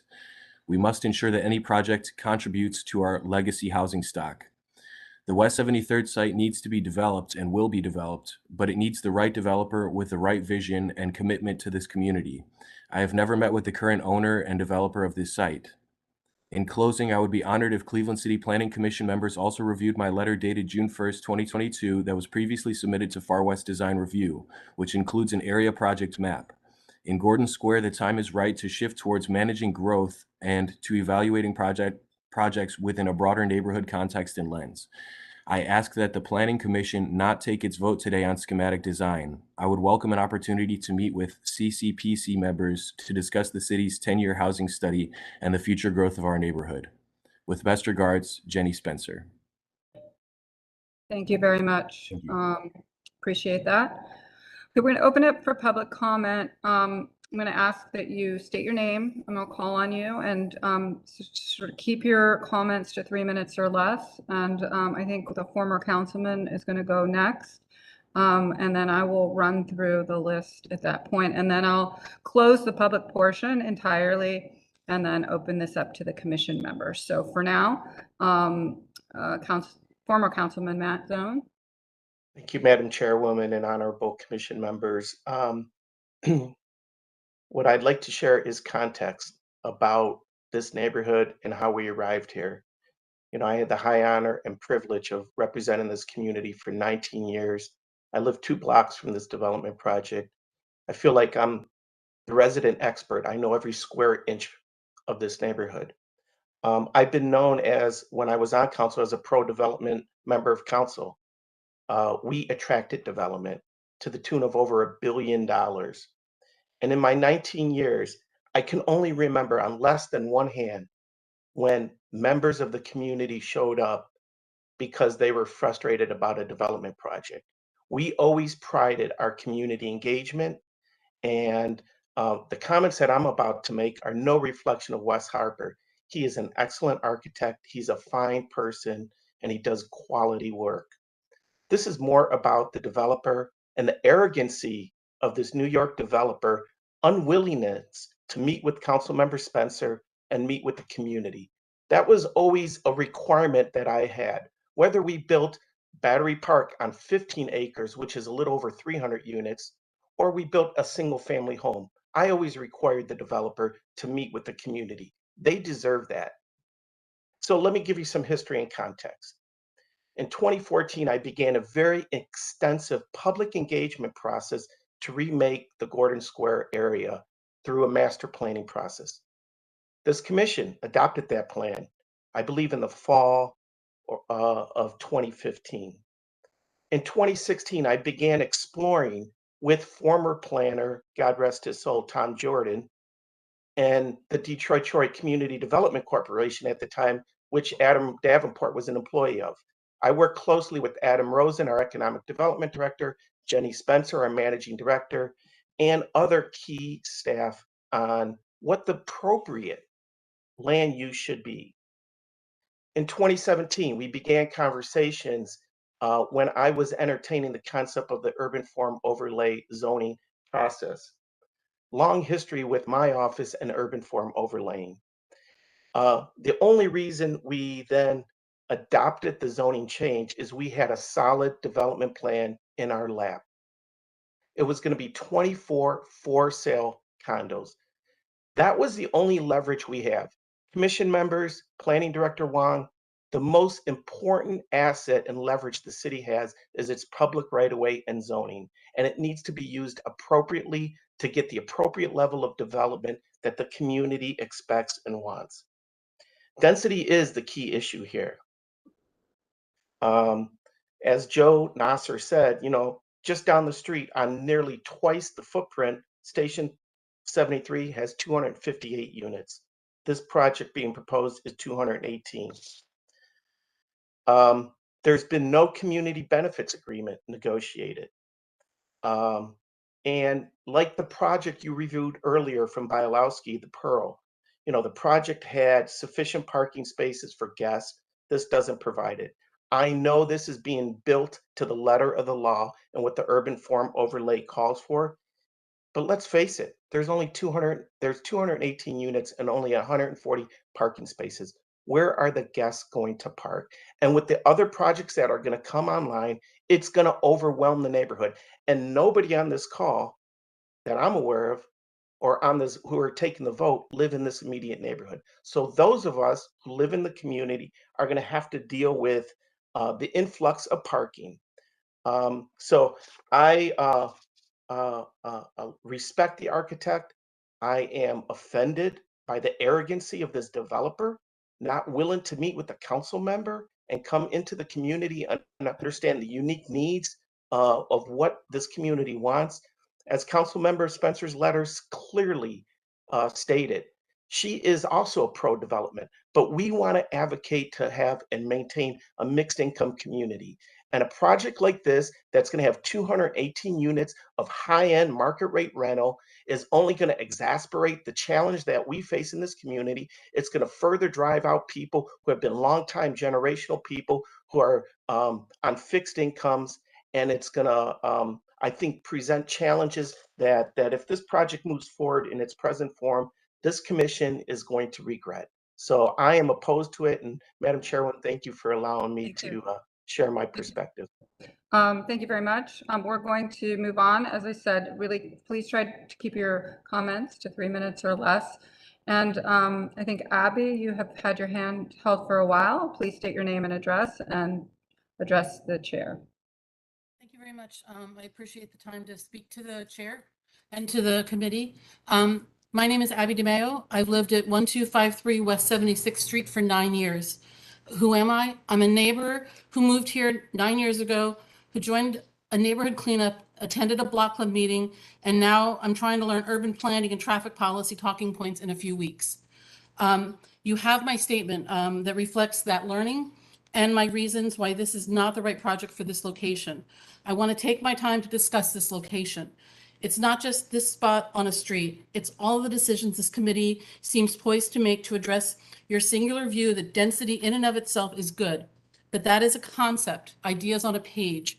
We're the reality, a real neighborhood of amazing people who have built something wonderful, but we have not built the infrastructure and never will that can sustain your view of density and to retain what makes our neighborhood so attractive now. This place is what it is today because many of the people you've heard from in the letters, people who have been here much of their adult lives, fighting to keep this neighborhood together and building it up literally brick by brick and repair by repair when the city didn't care. There are those of us who came later when the city literally had to bribe us to move on to a brownfield. Now, years later, these people have worked together to make this a place people love and a place that we want to stay long before the city paid attention. But now, after all of this work, now the city takes notice, but not to work with us to continue this success or to nurture the things that are making this neighborhood attractive for families with kids, but to take advantage of this appeal solely to solve your population problem. You need people, you want density. You see land and a place where people want to live. And your solution is to force that density on our neighborhood. We are not the solution to your population problem.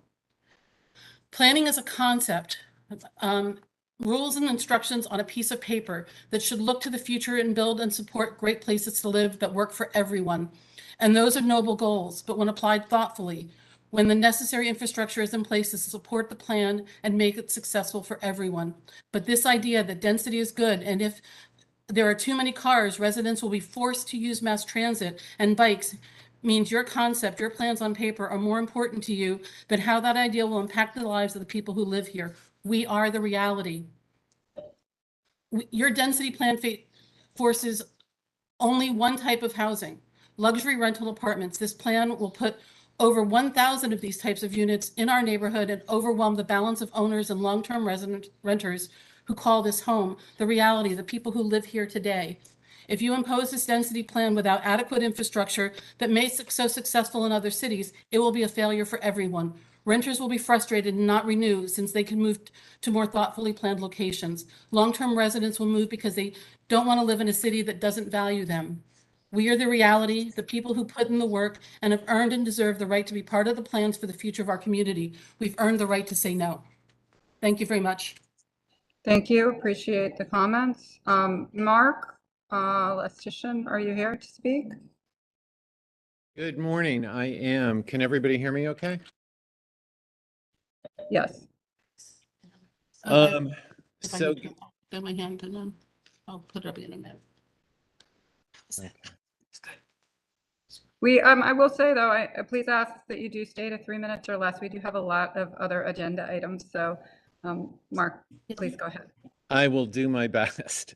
Good morning to all who are here this morning. Former Councilman Zone, I appreciated your comments. Councilperson Spencer, and I appreciate everybody's kind attention. My name is Mark Lestitian. I've been a near West Side resident since my first home purchase in May of '93. I've been a local real estate agent since '95, wrote the initial proposal and business plan for Howard Hanna Real Estate Office in Ohio City. I've been that sales manager since its opening in 2005. 17 years later, I'm still in that role, minus a weird 2.5-year span where I opened a city-focused real estate office for another broker and also, believe it or not, was the director of housing and neighborhood marketing for Detroit Shoreway for what was a very interesting 5 months. I tell you all this to communicate in the most convincing way possible. Number one, I am not anti-development. Number two, I am not anti-renter. Number three, I understand the importance of density and the dynamic it brings to our city. Number four, I have a level of expertise in matters of residential real estate. Number five, I have nothing but fondness for the neighborhoods of Cleveland. And number six, and finally, this is the wrong project for this location, or at the very least, the wrong time for this project.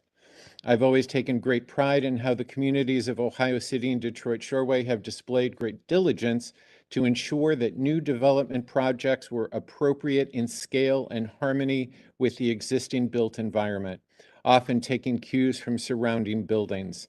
The 73rd Street Station complex at the end of my street at 4 to 5 stories seems at home across from the 4-story townhomes at Battery Park. As someone who notices details other than the red brick, I don't see a lot of architectural cues displayed in these 2 5-story twins that have been presented here. Resembling college residence halls, the 2 buildings will tower over the legacy homes of Edgewater Hill, creating an echo chamber for the already over-trafficked street and giving West 73rd an undeniably split personality. We've all talked about this street and just this block of the street. Oh, whoa, I'm really up in your faces there, sorry. It is a two-way street with parking only along portions of the east side of the street. it was deemed too narrow for a lane-defining painted stripe. Think about that. The street's too narrow to be striped. Cars already pull to one side to allow oncoming traffic to pass, depending on where parked cars are and or the perceived width of oncoming traffic. I don't need to talk about all of the different things happening with that street, with access to the Shoreway, to Edgewater Park, to Whiskey Island. All of these things create a lot of traffic on a street that was not meant for it. Mark, if you could wrap up, please. Sure. I really want everyone to have a chance to speak, please. In closing, I have two observations about this process. It feels oddly rushed. It seems ill-advised to approve apartment complex number 2 when we have no idea of the impact of apartment complex number 1. I find it troubling that this developer has never taken the time nor had the courtesy to come to Cleveland and meet the neighbors. I would think that when one's footprint is so deep and wide and so ultimately impactful, that one might want to introduce oneself to the community. I admire Mr. Harper's work. This is not about him. I know that he and his firm are good citizens and locals. I don't know these developers. I'm surprised and disappointed by that, and especially when they intend to block the morning sun from my front porch and my nightly view of the city skyline forever. In Cleveland, we're lucky to have a local development company that epitomizes responsible development that's centered on community building and good neighbors. Sustainable Community Associates have set a high bar for any developer interested in Cleveland. And thank you. I'm going to have to actually move on if that's okay. Joyce, you're next. Please, there really are a lot of hands raised, so I'd like to get through them all. I appreciate that. Good morning. My name is Joyce Bowman. I reside at 1330 West 70th Street. And thank everyone and the opportunity to speak. In particular, appreciate Congressman Zone, our council representative Zone, and his wise words. I have submitted to the committee one federal lawsuit that I have found concerning Mr. Wasserman and the company that is going to serve as the developer. I have serious concerns about this developer, being that they were violations of the Federal Housing Act, that what was alleged in the complaint, racism, discrimination, and harassment. There were numerous complaints filed. I will say that this case is from 2014. However, if you have a chance to review the case, I will note that the case states that these issues were happening for years. And I will also state that as a person with a full-time job, a house to take care of, and other considerations, I did not have the opportunity to thoroughly review PACER as well as state law websites. So there could be other cases out there. And I would ask that the committee take into consideration the vetting process of a developer who's going to come into our committee or come into our community and how they have managed properties in the past. That is of serious concern. I will only add that the comment about lake access. There is lake access for everyone in the community in the sense of adding an additional 200 or so units on the same street may in fact impede access for other people in the broader community. There is not enough parking.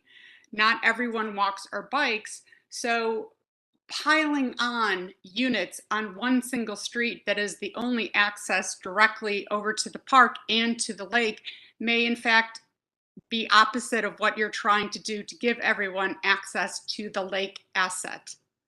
So I'd ask that the committee consider that, whether a different area could be 2 streets down, could be generally very close, but putting it right there on top of another project that's already been built may have the opposite effect of access. Thank you. Thank you very much. All right, Jim Trone, are you here to speak? Yes, thank you. My name is Jim Catrone. I've been a resident and a homeowner at 1274 West 76th Street since 1989. In my 33 years as an advocate for this community, 18 of them as a block club co-chair, 1990 through 2008, I've come to the understanding that attention to individual instances of a problem, even though necessary, was at the same time counterproductive. We must devise holistic solutions and policies, models, if you will, that evolve our community, city, and region toward a balanced and just future for all. The current design for the properties on West 73rd Street consists of a facade that simply disguises another block-shaped structure that focuses on maximum density of a majority of single-bedroom apartments. This proposal is not in keeping with the unique and diverse architectural nature of the neighborhood, nor does it explore the opportunities for unique approaches to urban living that ground-up construction affords. I encourage the Commission to do the following. Delay approval of the plan as it stands. Establish a robust working relationship between the developers, the residents, the CDC, and Councilmember Spencer to address the problems that have been described during this hearing that already exist, problems that this plan will surely exacerbate, and use all the resources at hand to anticipate weaknesses in designs and solutions for how to avoid them in the future. And most importantly, begin now with these properties to develop a model that will reflect the tradition of quality of life that has been the objective of neighborhood activism for more than 4 decades. We must have models that incorporate reduced capacity appropriate to the neighborhood, projects which are comprised of large percentages of owner-occupied units, affordable units of innovative and modern design aimed at working-class residents, and of course, high-end units for, quote, young professionals that are so often referenced in justifications for the pack-em-in projects that we see around us. And finally, real green space that is state-of-the-art in concept and integral to the project, something that is often promised but frequently minimized or eliminated from final designs. Maximum density and lackluster design are short-sighted and will not create an architectural legacy that offers a foundation for future residents of this city on which to build. To be successful and maintain desirability over many years, these structures must incorporate an architectural approach that is unique and responds to the closest residential structures with which they reside. In this way, creating a template for other developments in the neighborhood and establishing design criteria that can be employed in the entire city of Cleveland. With the onset of a new administration and the new concepts it brings to city government, we need to look differently at how residents will live in our city with an eye Jim, toward. I'm sorry to interrupt you, but your 3 minutes are up. I'm done. I'm done. Okay, I'm done. thank you very much. Appreciate the comments. I'm really going to keep everyone to their time because everybody's been waiting and would like to speak. Go ahead. So, Go ahead. Councilman Slythe, I'm going to wait for you. I see your hand raised, but since you're on the commission afterwards, you'll go first. I see Bobby Rich-Tell.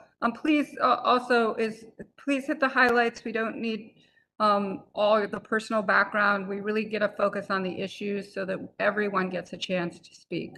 Thank you. Bobby? I will be very brief. I am representing 5 of us who wrote a letter to you yesterday outlining our opposition. Chris Warren, Linda Warren, Mark McDermott, myself, Diana Saganovich. We all have deep community development and economic development experience, and we are pro-responsible development. And this is not responsible development. This is a developer who is maximizing their investment to make top dollar on their profits, as can be seen by the maximizing the urban form overlay and providing the minimum amount of parking that is required. That is not the kind of developer we want in our neighborhood. City planning has the opportunity to hold developers' feet to the fire. You can enforce a contextual look at the neighborhood and not allow the maximum development just because the zoning and the overlay says it can. So you are a last hope, and we are really hoping that you will consider the existing neighborhood, the residents across the street, traffic, etc. That's it. Thanks. Thank you, Bobby. William? Yes, good morning. I'm going to talk about parking specifically. I'm William DeMayo, 1253 West 76th Street. Lived here 9 years, exactly the same number of days as Abby. And I attempted to put, wrote a letter detailing how I came up with an estimate for the number of parking spaces that will be required for the new residents that will come in with this development. So as I see on the plan, it provides for 140 spaces, and we're actually going to need 240 spaces. That's approximately 1.1 spaces per unit, and that allows for a couple spaces for visitors to use round numbers. On West 73rd Street, there's parking on one side, as everybody stated. There are about 23 spaces, and I came up with that number by counting cars that were there, plus estimating number of cars that could fit in the empty spaces. So there were 16 cars that I saw the day I checked, and I figured I could fit in another 7 in various places. So that's about 23. So for this there's an extra 100 cars that will not have a place to park, because again, each building will need an extra 50 cars. And most of the on-street spaces are taken by existing residents on West 73rd and on the side streets, Herman and in Battery Park. So to fit those 100 cars, you'd have to imagine stacking the cars up 5 high. The first level being the existing cars, and then another 4 rows of 25 cars each on top of the existing cars, which is obviously impossible unless you have some type of structure built for that. And there's just simply no room. I don't care if the zoning allows for it or not. It's not appropriate for our neighborhood. The spaces don't exist. The other thing is, even if they did provide the 1.1 spaces, they still charge extra for parking. And I would like to see that these places include the parking fee in their rent for at least 1 car. And they could probably charge a nominal fee of $75 for an extra car. But right now, I just saw Wes's notes. It says the developer's not charging for parking. Thank you. Somebody listened to the one thing we came up with. And then last but final thing, at the 4 West design review meeting, the parking was brought up as a condition, and I don't see it on the list of recommendations or conditions in front of me. I don't know why it didn't make it, but it should have, because it was brought up by more than one member of the 4 West Design Committee. Thank you very much. Tori? Hi there. My name is Tori McJunkins. I am a 20-year plus resident of the Detroit Shore, and my home is located at 1354 West 73rd. This project is more impactful to my family than most, as my home for the last 15 years has been directly across the street. I understand the development and desire for density, as I am a licensed real estate agent of over 14 years, and I was involved in the original 21 unit design. The neighborhood was excited about those 21 units, and there's a big difference between welcoming 21 new families versus welcoming 218. The purpose of long-term planning and viability to create a blend of housing that flows into our neighborhood and to the amazing Edgewater Beach. I know that we can create this if we take the time to do so. The most important aspect of the future of West 73rd seems to be making the time. Once a 5-story project has been built, our lives will be forever changed, and there is no turning back from that. I'm not opposed to change or continued growth in my neighborhood. However, I do feel now is the time that we do so wisely in order to benefit the broad range of residents and the many decades to come. We have one shot to get this right and to take the time, or forever be looking over our shoulders, wondering what might have been with this amazing neighborhood where we have a blank canvas. Thank you to Matt for your comments, and everyone's participation. And I please ask that you do not approve the project at this time. Thank you. Thank you. Wesley, I'm going to give you a chance to sort of clarify anything. We have Mimi, and I see Abby too, but Abby, if you already spoke, we're not going to allow second people, but I'm not sure if it's the same Abby. So Mimi, and then Abby, and then we're going to close the public portion.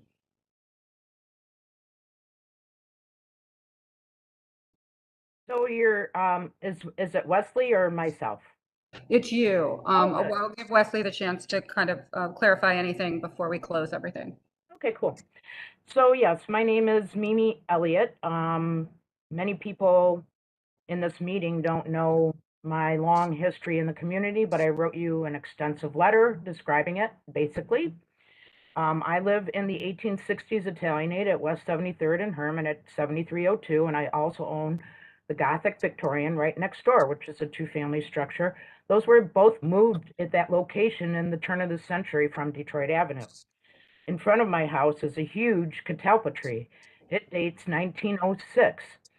That tree is here before any of us. Those structures were built when the city of Cleveland was it was not even a city. It was the village of West Cleveland at the original point in time. But I live in it and I care for it the best I can. One of the difficult things I've experienced since 2004, when Battery Park Development started tearing down the old carbide building, is an effort to maintain it. My late husband suffered a stroke in that year, and I have been responsible for upkeep and maintenance of not only my home and the two-family next to me, but my 11 other rental properties that are all in this community. I just so you know, I am a licensed realtor since '86, started with Progressive in Tremont, and I worked for the city of Cleveland in the Cleveland Housing Court and retired 2 years ago. I'm going to a Northeast Ohio Apartment Owners Association Key Awards judging action on Tuesday. And so I, like the others that spoke from the industry of real estate, I am long-term in my, and actively with real estate. Mainly, I wanted you to know about my house because I continually have to put off getting my house painted because these huge dust plumes and the nice roar of the demolition going on behind me, it constantly prevents me an opportunity to have $15,000 invested in repainting my big old house. And it's frustrating. But I work with it because this is my home and I'm not going anywhere if I don't have to, except for if this happens. I don't anticipate spending 365 days a year in Cleveland. I'll be a snowbird or something, but I cannot stand having what you propose, what the developer proposes across the street from me. I want to point out that market rate is really a loosely based term. I have just signed a rent agreement with a tenant today for $1,385 a month in a beautiful old restored storefront on Franklin. That got held up by more than a month because of all the crazy construction. I don't even have sidewalks yet on Franklin.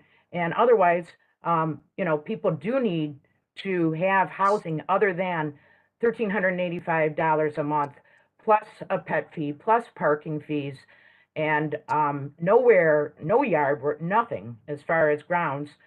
If that's the kind of demographic that this apartment mania is focusing on, I guarantee you that's gonna change. And I hope that your board considers the fact that our economy is about to face a very big change. All of this affordability, which isn't affordable for these Mimi, I'm sorry to market interrupt housing, you. Can you close out your comments? I am. Okay.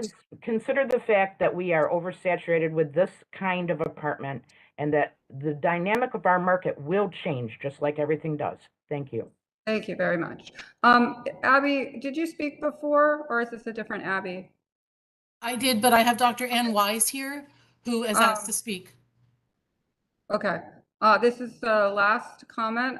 Please try to be brief if you can. Am I in the You video are. on? No, Okay. no, not video. Just go ahead. Okay.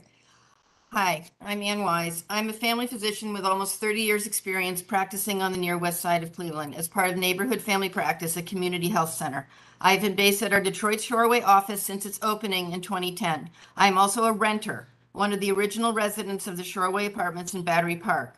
I have greatly enjoyed living in the neighborhood's first upscale apartment project, and being a truly local doc brings me professional joy as well.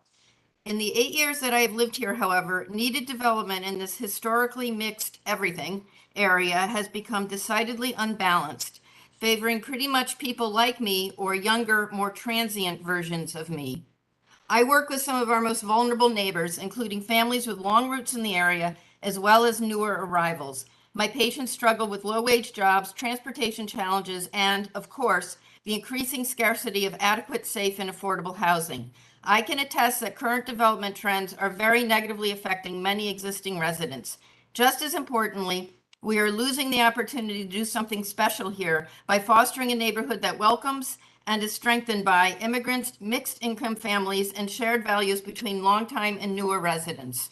The city continues to turn away from the lower and middle income members of our community in order to build density quickly via a singular focus on luxury apartments. City planning's recent decisions will add over 1,000 apartments with rents and fees in excess of $1,500 a month for a simple studio, while adding 0 affordable housing options to the same neighborhood. Effectively, the city is sending the message that home health caregivers, small factory workers, Amazon warehouse fulfillers, and our morning baristas aren't particularly valued here, nor are artists and other creatives or the always underpaid employees of nonprofit social services. Cleveland seeks to attract and retain young college-educated residents, but only, it appears, those who can pay a high-end rent. Historically, developers of projects in this community were also asked to contribute to sustaining its income diversity. It is disappointing and frustrating to see city planning giving away our assets and asking nothing in return. This out-of-state developer's plan extracts the most allowed by code, but invests the least. My hardworking patients seem to have become throwaway people in this planning process. Why are you selling us so short? Why not creatively leverage this neighborhood's real desirability to insist on more responsible investments in projects which can support a wider range of housing options for all of our community members? There are already relevant examples of successful, locally led, multi-tiered development projects in Cleveland. I question the rush to throw money at a project that is anything but. Surely the city can do better. I am asking the members of the committee to delay a decision on this project to allow time for exploring investment in more diverse housing options, including adequate, safe, and affordable rentals for the multicultural and multi-talented workforce that is the backbone of our city. Thank you for your time and your consideration. Thank you. So I'm going to close the public portion. I'm going to ask Wesley to respond and then turn it over to Councilman Slice. So Wesley, any rebuttal or any clarifications? Thank you, Madam Chair. A few things. So the developer, Preferred Housing Corp., which is Jeffrey Zagelbaum and his son, Joe Zagelbaum, have never been asked to meet with anybody. I've been the liaison between the neighborhood and the city and the developers. They'd be happy to meet with the councilwoman and other stakeholders. So perhaps we can reach out to Jenny to organize that. This Shay Wasserman that has been mentioned as part of this project, I've never heard of this person. It's my understanding that he's not a part of this company. I really don't know how to respond to that, other than to say that I've never met the man, and I don't believe he's part of this development team. The majority of the units in this building are between 500 and 600 square feet. At $2 a square foot, that comes between $1,000 and $1,200 a month. If you look at the city's proposed tax abatement guidelines, which will take effect next year, I believe the level is 100 AMI, and 100 AMI is basically somebody making between $48,000 and $50,000, I believe. And so you do the math, and looking at 30% of your income going to rent and these units are basically the affordable units that the city is looking to have created with the new tax abatement guidelines. I just wanted to state that. And that's also goes hand in hand with basically a $48,000 to $50,000 salary. That's a lot of money. I get that. But I just wanted to get that on the record. Thank you. Anything else? Councilman Spencer, these apartments could be transformed into condos very easily in the future. And also, I'd just like to say that, we're building this to the zoning code. The zoning code is a directive from the city this is what they're seeking. So, I don't think we're being overly ambitious. It is a big project. I get that, but okay, Wesley, thank you. I'm going to have to close out now. So closing the public portion, Councilman Slythe, you've had your hand raised for a while, and I'm turning it over to commission members for any comments, questions, or clarifications. Councilman. Sure. Thank you, Madam Chair. And I'm not going to make a motion right now because I do want to give my colleagues an opportunity to chime in. But the thing that I do agree with is that this should be tabled. There's obviously a lot to unpack here, but I do want to. I think there's some important clarifications, and then some opinions that I have. The clarification, I take exception to any accusations that the city is pushing anything through. This is the public process. This commission exists to daylight things. Any property owner in the city of Cleveland has the right to develop on their property, and the planning commission has oversight of that. But this is not the city bringing the project. This is a property owner bringing the project. And so I take exception to the idea that the city is pushing anything. Councilwoman Spencer, obviously, I spoke with her. She wishes she could be here. She's doing a marquee job of representing the viewpoints of the residents. So I think we need to be clear of what this process is and what it is not. But bluntly, Madam Chair, a lot of the rhetoric that we're hearing, I don't agree with. And I think that there's an analogy being made about weather and global warming. Is a storm proof of global warming? Maybe, maybe not, but it's a trend analysis. When there are more storms, then you're able to see a system. And, this project, other projects that have come before us recently, it's becoming difficult for me to differentiate between legitimate criticisms, concerns versus just a larger NIMBYism. And I say that because a lot of the talking points, I see hypocrisy in the talking points. If we are worried about affordable housing, then we should be creating more housing. Creating more supply causes prices to go down.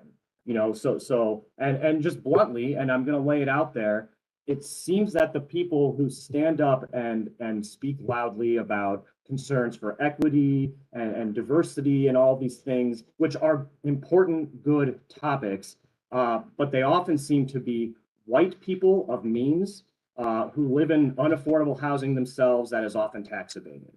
So it causes me to doubt the sincerity and wonder if it's just a choreographed way to underscore just a fundamental baseline objection.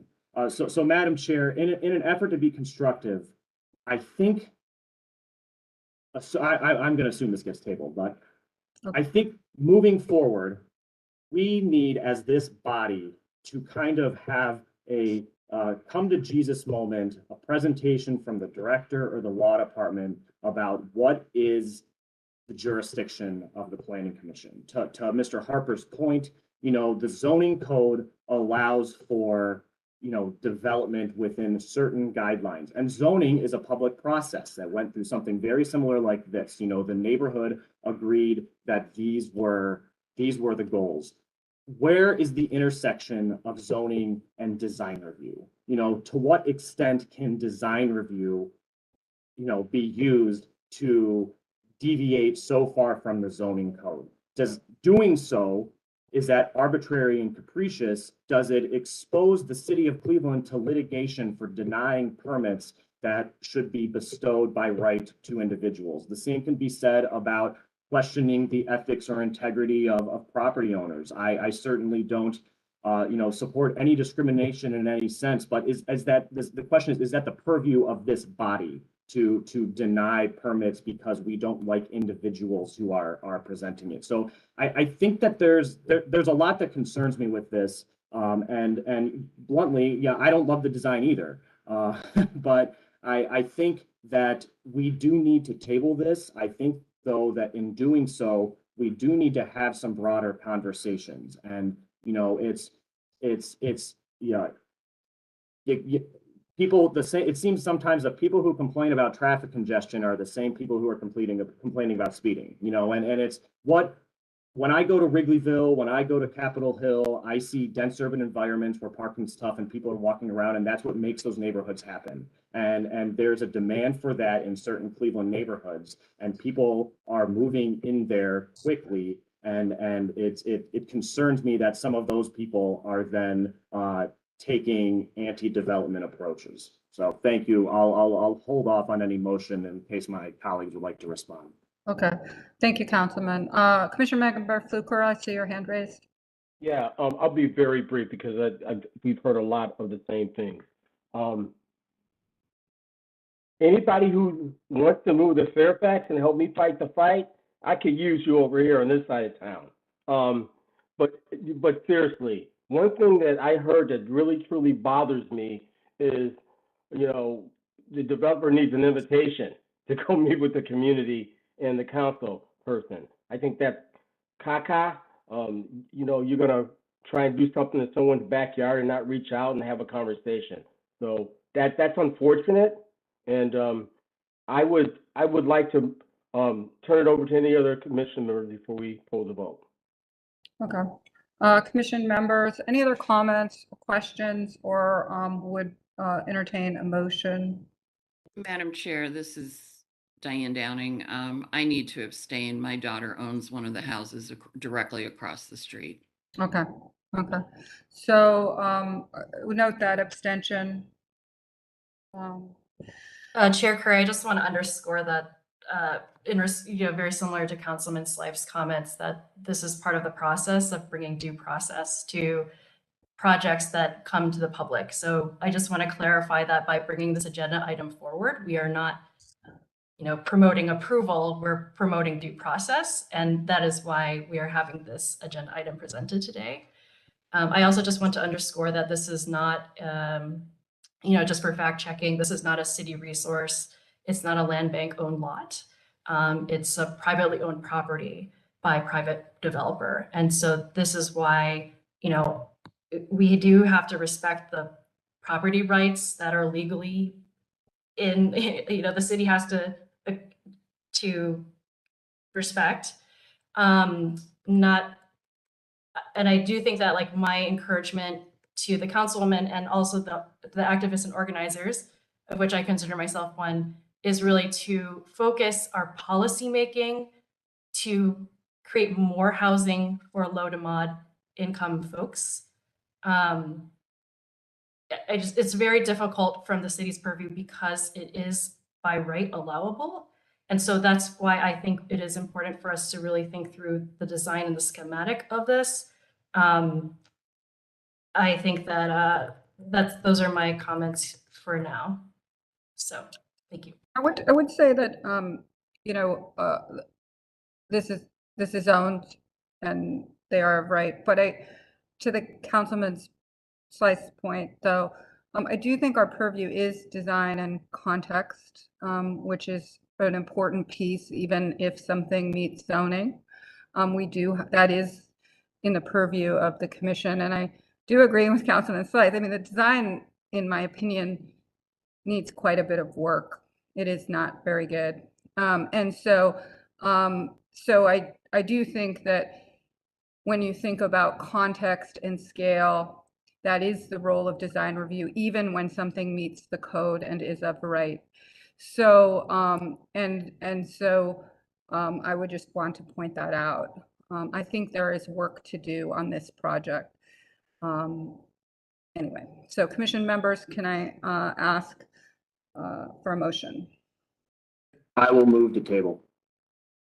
We have a Second. motion. Do we have a second? We have a motion and a second. Can we call the roll, please? And note an abstention. Fluker, Yes.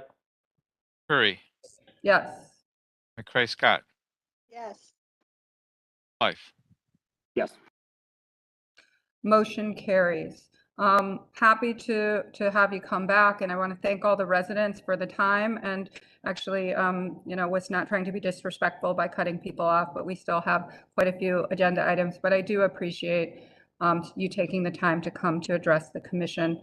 Madam And Chair. comments were noted. Thank you. I'm sorry to interrupt. I've gotten no feedback here. What am I supposed to act on here? I'd ask you to meet with the staff. We need to move on to other items. It was passed here. at Far West Design Review. I guess I don't know what my next step is here. Wesley, I'm going to ask that you please talk to staff. We need to move on. Next Clarify, item. Wes, the design review is an advisory body and the planning commission is the body that ultimately votes. So we can talk offline. Yeah. Okay. Thank you. Next item. So we have mandatory referrals. If we can go through these fairly quickly, and I know staff is going to probably talk briefly about them, but we might have to go a little quicker than usual. All right, if I could call, who is presenting? Someone from MoCap is presenting. Mayor's Office Capital Projects. I'm here to. You're gonna have to turn your volume up. You have to turn your volume up. Is this John or Jim? Jim. No, Hey, this is Jim McKnight, Mayor's Office Capital Projects. Jim, if we're you could here go pretty quickly, I apologize for that, but thanks. very, very quickly. This is, we're just asking for authorization to enter into agreements with the county to accept funds and for a park construction, and then to do some land swaps with the Metropolitan Housing Authority. And John Fossbender from the real estate group is here as well. So we're at Central Rec Center on Central Avenue at 25th Street.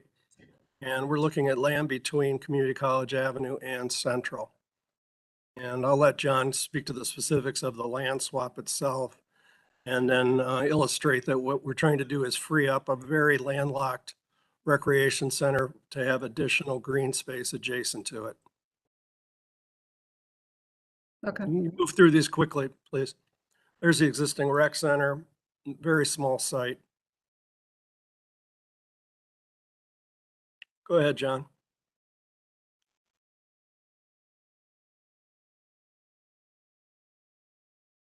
Land to the east of the rec center that would be used for open space.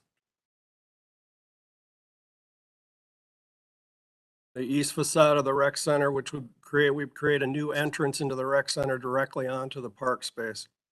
Okay. And we're just basically accepting the funds, you guys to move forward with this project. Yeah, we're just looking for authorization so that we can enter into agreements, correct? Madam Chair, I move approval. Got a Down. motion Second. and a second from August. Call the roll. Downing, Yes. Fluker, Curry, Yes. McCray Scott, Yes. Life. Yes. Bravo, gracias. Thank you. And we'll see it when you come back, to be honest. So Oh, you'll be absolutely. with that project. We'll which spend is more great. time together. Thank you. Yes, and it's a great project. Yeah, a mandatory referral designating the North Both Southern Railroad Bridge over Lake Avenue as a landmark. We can also move pretty fast. Is this Don? Yes, thank you, Madam Chair. I'll go as quickly as I can. This is the Norfolk Southern Bridge over Lake Avenue.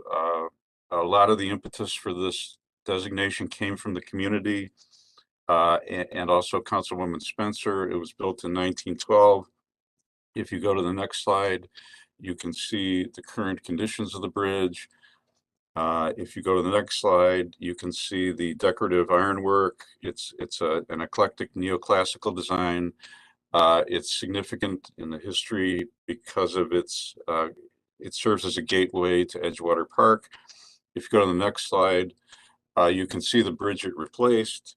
It was a dangerous and inadequate stone bridge. The city worked with the railroad and the community to come up with a design that was appropriate to Edgewater Park and its relation to the park. and also meeting City Beautiful principles from the time. The architect was Frederick Streibinger, who was a significant Cleveland architect. If you go to the next slide, you can see some historic views of the bridge. This was probably just after it was completed.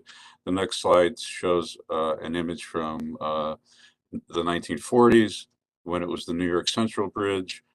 The next slide, you can see some examples of the architect's work, the Tremaine Gallagher House in Cleveland Heights. On the left, you can see some, old and new conditions of the bridge. We think it still maintains its integrity, although it does have some structural issues. The next slide just brings us up to the present. The nomination was submitted as a National Register questionnaire to the SHPO. They deemed that it was probably eligible for the National Register. There's a very active Friends of the Bridge, and they were largely responsible for bringing this forward to us. They're also concerned about the maintenance and the structural integrity of the bridge. This was nominated by the commission. It meets 7 out of 10 criteria. We had a public hearing in October. The owner, Norfolk Southern, is on record as objecting to the designation. They feel that our oversight would impede their ability to inspect, maintain, and repair the bridge, and that we are preempted by federal law to do that. I just want to point out that we made it clear in the legislation that we're only designating all of the non-rail transport operational components of the bridge. This is fully supported by Councilwoman Spencer, who recognizes the significance of the bridge to the neighborhood and the city, and also shares the concerns about the maintenance and structural stabilization of the bridge. Thank you. Thank you. Commission members, any comments? Yes, Madam Chair, I agree with Don and Councilwoman Spencer. Having done a fair amount of railway work with RTA, working with railroads is tough. Even if we had funds to renovate that bridge, it would take several years to convince them that that's the thing to do. So I have some concerns about maintenance. Grave concerns. Yes. Thank you. Yeah, I mean, I sort of take offense to the idea that, I mean, if they were maintaining all the bridges across the street really well and were objecting because this might prohibit them, but most of the bridges across the city are in complete disrepair and no one can help. So I would believe that statement if the bridges weren't crumbling across the city. So clearly they're not maintaining them without landmark status. So sorry, that's my opinion. Can I have a motion? I move approval. Downing. Second, Fluker. Motion and a second. Can we call the roll? Downing, Yes. Fluker, Yes. Curry, Yes. McCray Scott, Yes. Slife. Yes. Motion carries. Okay, next item. Thank you very much. Thank you, Don. Mandatory referral. This is for capital projects to enter into some agreements with the Greater Regional Transit Authority to improve some road curb walls at the 117th Street Station. I'm not sure we need too much presentation on this, but very quick. Okay. This is Rick Swatowski, Manager, Engineering Construction Division. Basically, RTA is going to be redoing the bridge rail platform. And alongside, if you go to the third slide, please. One more. There it is. Lakewood is on the left side, Cleveland's on the right side, basically split down the middle. As part of this project, the city's agreeing, and so did Lakewood for the project to include the sidewalk rail and the retaining wall to make repairs there. So our share is $140,400 not to exceed. The project itself is $5.2 million. I move approval. Downing. Second, McCray Scott. Motion and a second. And I'm glad this project's actually moving forward. It really needs it. So call the roll. Downing, Yes. Fluker, Yes. Curry, Yes. McCray Scott, Yes. Slife. Yes. Motion carries. Next item. Next one, we're seeking authorization for legislation to issue an encroachment permit to Sherwin-Williams for a pedestrian bridge over West Third Street, which would connect their pavilion to their main office building. If you go, it's about 2 slides, we can take a look. It's just a schematic. I don't have a rendering. Go one more, if you please. There you go. You can see it's about 100-foot wide, about 20 feet above the right of way. We'll enter an encroachment permit where they'll have to assume all maintenance, repairs, and all things, and with the design of the bridge has to be done by a level 2 engineer. So pretty standard. We have a number of these around the city. Okay. Commission members? I move Motion. approval. Downing. Second. Motion and second. Please call the roll. Downing, Yes. Fluker, Yes. Curry, Yes. McCray Scott, yes, Slife. Yes. Motion carries. This is another mandatory referral for a public art project at the Frederick Douglass Neighborhood Resource Center. Rick, are you also speaking to this? I'm actually speaking to this, Madam Chair. Okay. I'm done. Thank you. Have a nice day. Thank you. Thank you. Tara? Thank you. Tara Petras, Public Art Coordinator, City Planning Commission. This is asking for authorization for the Director of Capital Projects and the Director of City Planning to enter into contract with 3 artists that are designing public art components to the newly built Frederick Douglass Neighborhood Resource and Recreation Center. It was approved by the Public Art Committee in April. It was approved by Planning Commission on May 6th, and it was introduced to council at the June 6th meeting. We interviewed 5 of 6 finalists from 20 submissions on this project to come to the final 3.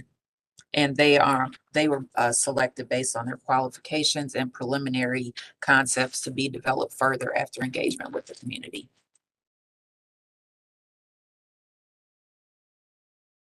I move approval. Downing. We have a second. Councilman Slythe, call the roll, please.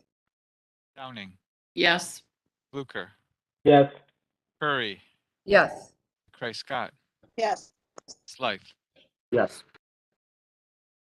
Motion carries. All right, we have some public art. I'm sure Tara, you're up for those as well. So let's go through these. This is Clark Fulton. I think we saw these. So we lacked a second. So we saw this. So I'm not sure we need to see it again unless commission members want to. I'm not sure what it means by we lacked a second. Or we I didn't. can explain it. This is a merely procedural agenda item. When we were going through the motion forms following the last commission meeting, we realized that for our records, we always track the first and the second motion. We reviewed the tape and there actually was not a second. Okay. We had moved on towards a vote. So we just need to do a first and a second and a vote, and that's it. Okay. I move approval. Downing. Second. second McCray Scott, All right, we have 2 seconds. What do we do about that? I'm just kidding. I'm going to give it to McCray Scott because she was quicker. All right, and then call the roll. Downing, Yes. Fluker, Yes. Curry, Yes. McCray Scott, yes, Slife. Yes. Okay, motion carries. Is there an additional public art item?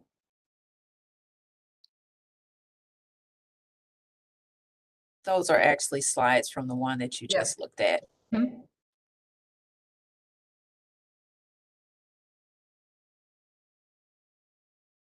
Okay, and this is design review 2022-036. This is a 30-day temporary sculpture near Progressive Field.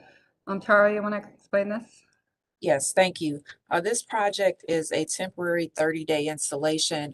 The location being proposed today is the triangular green space across from Progressive Field at Ontario, Carnegie, and Lorraine.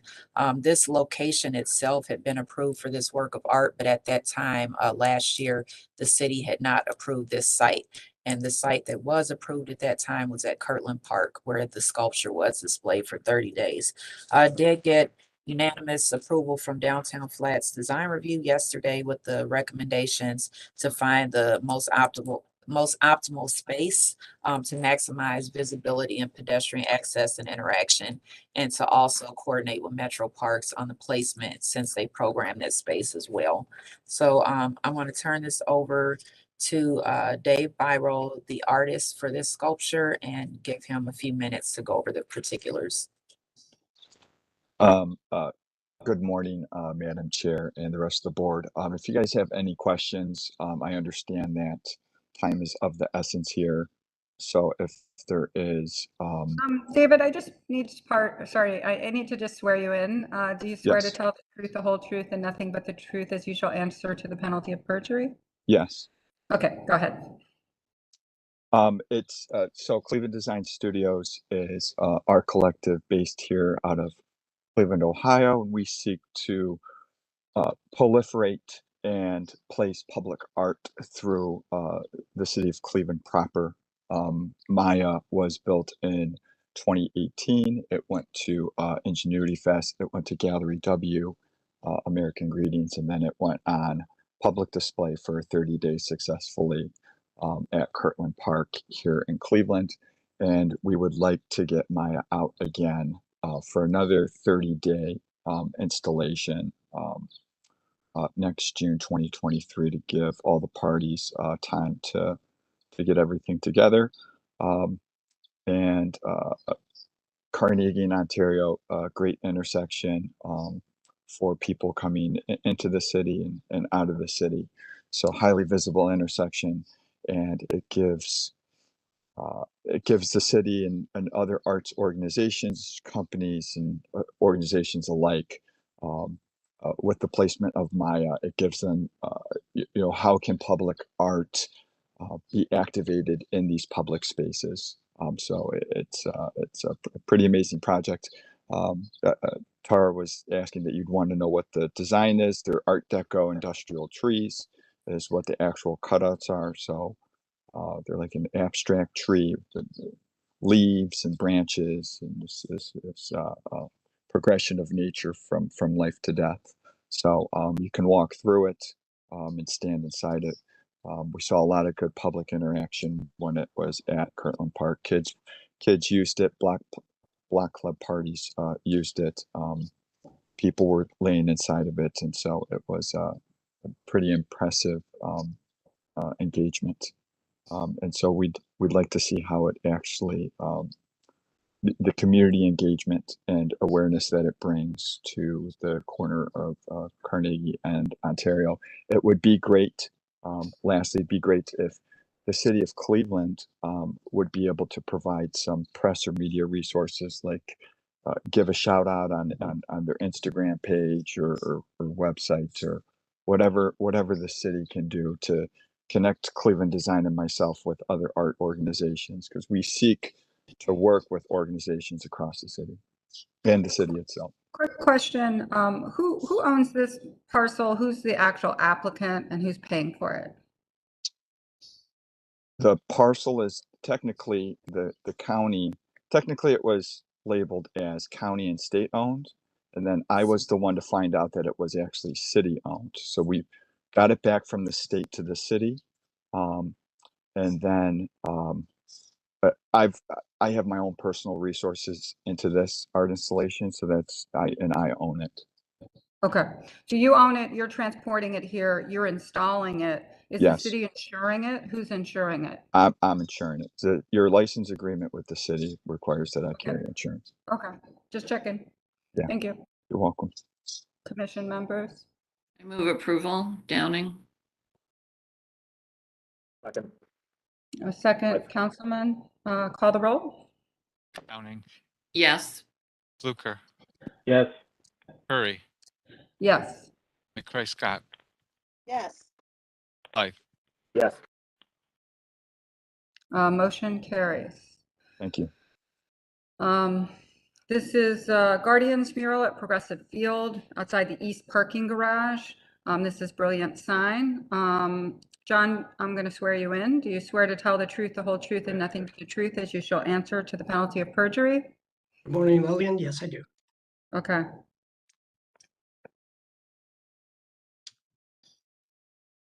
So thank you, board members, for hearing our presentation this morning. The Guardians have teamed with Glenn Infante for putting together a very dynamic mural that basically is intended to highlight important moments in diversity and inclusion in Cleveland baseball history and to highlight the way the baseball unites and inspires our diverse city. The inspiration behind the mural is marking the 75th anniversary of Larry Doby breaking color barrier in the American League, and this mural serves to commemorate that anniversary. So you have a kind of a dossier there for everybody in the meeting. So I would hope that everybody's had a chance to take a good look at that. Next slide, please. This is some examples of Mr. Infante's previous work, along with, well, you have one over at East 4th and Euclid that currently is displayed, along with other displays that he's done. Very, very talented, very tasteful artwork. Next slide, please. The context map shows that the location of the mural is going to be in the courtyard area adjacent to just east of the ticket display area or ticket windows. This is the actual mural itself, 13 by 17, non-illuminated, aluminum constructed in sections and hung on the wall with a structure behind, showing Larry Doby, Satchel Paige, and Jackie Robinson. Next slide, please. This is our construction drawing, just showing the details of the way the sign is going to be built. Next slide, please. This is a context map of a number of different shots. To cut to this pretty quickly, we're basically just showing that all of this viewing is going to be pretty much pedestrian and oriented within the courtyard. It's not intended for any true street visibility. You'll catch it at certain angles barely, but for the most part, everything is for reinforcing awareness at the events.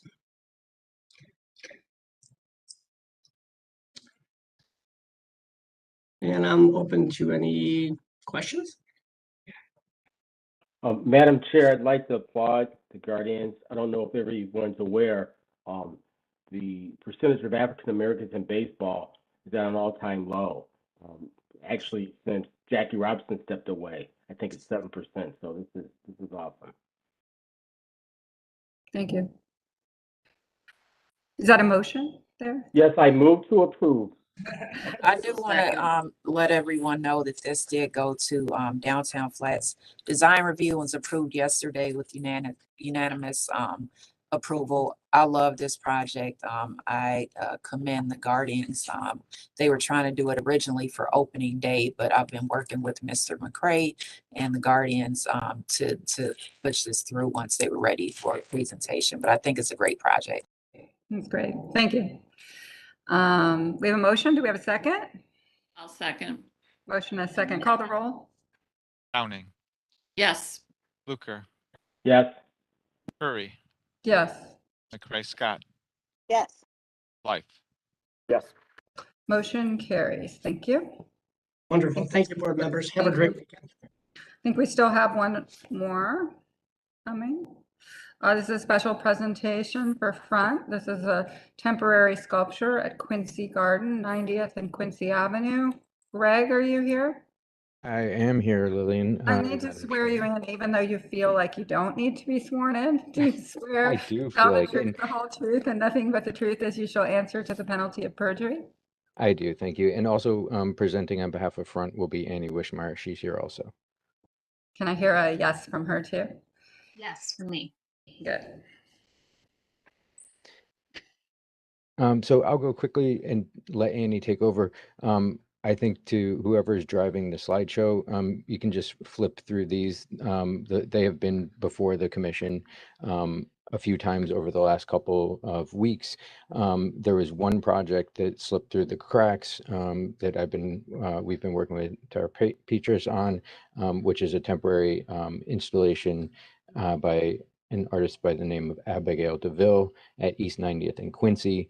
So Annie will tell you about that. The project is sort of in the works already. And so we are coming for a sort of in progress review of this project. And so I apologize on behalf of the project for letting this one slip through the cracks. So Annie, you want to take it over and explain the proposal? Yes, thank you, Greg, and thank you everybody for taking the time to listen to our proposal today.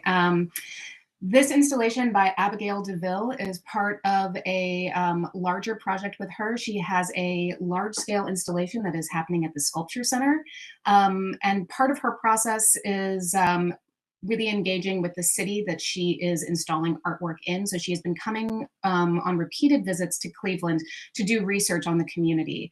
The title of this edition of Front is O Gods of Dust and Rainbows, which comes from a Langston Hughes poem and based on another book of poetry that Langston Hughes released while he was in Cleveland, was the book Dream Keepers, and that's where Abigail has taken her title for this project from. She has been engaging with a lot of deep research into the community, the history, geology of the region in order to conceptualize this work. Her particular installation at Quincy Gardens is a series of outdoor sculptures. She's been working with the Fairfax community and the Fairfax CDC to make sure that this is very much engaged with the particular community that is going to be engaging with this piece on a regular basis. Going as far as working with particular members, she's going to be casting their faces and using their faces as the faces on the sculptures that are going in there. It is all recycled and reused materials and will be accompanied by didactic material explaining the purpose of the sculptures, how they fit into Front as a broader citywide project, as well as sort of the specifics of why it's there in the community. They're going to be accompanied by all of the poems that have inspired the titles of the pieces. And there will be a series of public events and programming to help welcome the community into the garden as well. So you can just keep flipping through a handful of the slides and you'll get some background on the literary sort of kind of draw that this comes from. Go ahead to the next slide. In addition to the poems that are a part of the Dream Keepers literary work, there was also these really beautiful kind of charcoal drawings. And so a lot of the figures that she is kind of recreating are taken from these pieces, the drawings that were part of the inspiration that went along with the literature.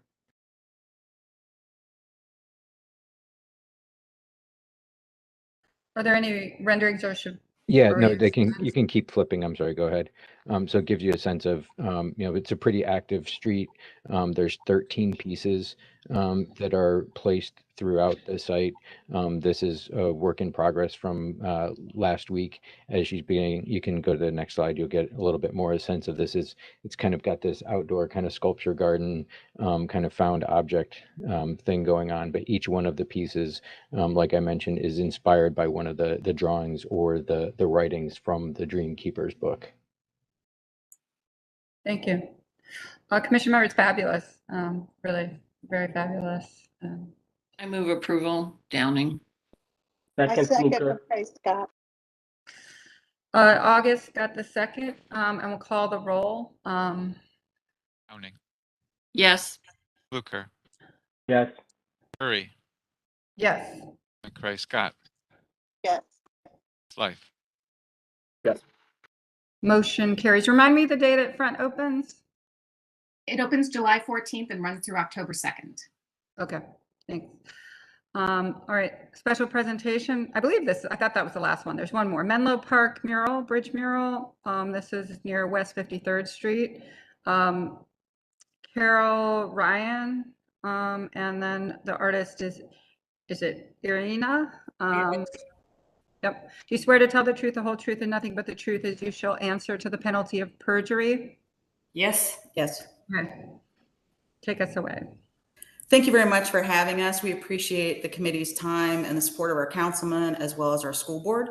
We're representing Menlo Park Academy, Ohio's #1 charter school for elementary and middle school students, located in what used to be the Joseph Weiss factory building, which was renovated a few years ago.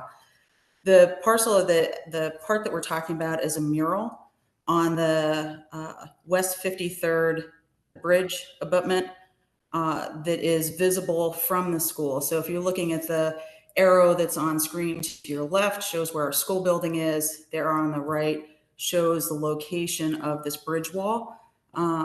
If you skip ahead and kind of look at picture 1.4, I'm trying to show, there's one that shows what it looks like. Scroll back. And there, shows what this bridge wall currently looks like. A couple of months ago, Irina came to the school with a great idea and really talked to the school about, with the amount of aggressive overtones, both in the States as well as Russia's aggression against the Ukraine, if we could possibly do something through art to talk about peace, to talk about kindness, and to try to lift us up as a K-8 school, to bring some of that kind of kindness, curiosity, and love through art to be visible to both of our families as well as to the community as a whole. And taking this bridge wall and saying, how could we really take an artwork, really be able to promote it, to try to demonstrate and have some conversations around peace. So as you kind of go into taking a look at this, I'm going to introduce our artist and parent, Menlo Park Academy parent, to talk about some of the design. Yeah, this is my friend from childhood, artworks, Vera Matazova. She is live in Ukraine, and she gave me all permission to do this work with. We decided to use this bumblebee ornament on this wall, and we will use it through projector. So we have some plan how to implement this, and we hope this will be help kids and us to have nice surrounding around. Yeah. So if you have any question, please. Right, so I think our goal is to kind of pollinate peace, and we're open for questions. Thank you. Commission members, any questions or comments? I do want to make a comment before the commission. This location was approved by the Mayor's Office of Capital Projects. This is a city-owned bridge. So the school will work with that department to get permits and a licensing agreement. I move approval. Downing. I second McCray Scott. Motion and second is a great project. Thank you very much for doing this. Appreciate it. Madam Chair. Yes. I'm sorry, I had my hand raised. About 15. Oh, yes, absolutely.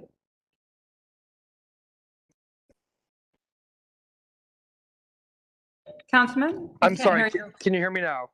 A little bit. You're cutting out, but try again. My apologies. Can you hear me? Yes. Just very briefly, I want to thank Irna and Menlo Park Academy. This is an incredible art installation. And Tara, of course, for her great work. The strength that Irna and her family have brought to this, and to bring peace and positivity out of a situation that we all are very aware of, is just very, very noble and a wonderful thing to do for our community. So we're proud to have her here in our community, and I just want to fully support this public artwork and how important it is today and into the future. Thank you, Madam Chair. Thank you. Thank you. We have a motion and a second. Let's call the roll. Downing. Yes. Fluker. Yes. Curry. Yes. McCray Scott. Yes. Life. Yes. Motion carries. Thank you very much. I look forward to seeing this. Thank you. Thank you. To the director We just have administrative approvals left. Let's do these quickly. You can just scroll through them. I'm not going to read them because we have 1 minute. But if there's anything, Director Wong, you need to highlight, please let us know. Thank you, Chair Curry. The only thing I would highlight is that I think there is one additional administrative approval that was tacked on last minute, which is this one, 577-2022, which is determining the method of making public improvement of installing electric vehicle charging stations at 9 locations. So it's just entering into the public improvement contracts. That's all. Thank you. I think Commission Member Fluker's very I saw happy. that. He waited until noon to hear this. Yep. All right. Perfect. Chair, I move to approve the slate of administrative approvals. And I'll second. Downing. Motion and a second. Let's call the roll. Downing, Yes. Luker, Yes. Curry, Yes. Scott, Yes. Slife. Yes. Motion carries. All right. I think the meeting is complete. I don't know, Director Ron, if you want to make any comments before we adjourn, and really want to thank the commission. I think it was really important to hear from the public on the 78th Street project. So thank you all. I can quickly go through director support. The only thing that I want to share, next slide, is that the outdoor parklet program is now live. So it passed council, and this is parklets for restaurant, outdoor dining in the public right of way. So happy to share more information. Next slide. Downtown Cleveland is through Greater Cleveland Partnership, Destination Cleveland, the Cleveland Foundation are exploring ways to manage and program downtown Cleveland's public spaces. And the survey is live until the 23rd. So we encourage folks to go and give your public input on these locations listed. I think my final comment is, I think based on the discussions today, received some good feedback from staff members around, really clarifying the purview of Planning Commission and our role in reviewing things like design review, as well as, how we work through public comment and procedures. And I do appreciate the dialogue. Again, just for the public, the purpose of these meetings is to bring agenda items to the public and to the commission for dialogue and review. It does not mean an automatic approval. That's my final comment. Director, I'd like to piggyback. I'm glad you explained that fact. I think maybe there should be a little more intentionality to applicants. Maybe it's explained to them during design review that it's advisory. I don't know, because this is not the first time this has happened in the last couple sessions. And so just a thought. It's not a big deal. Thank you. I appreciate that.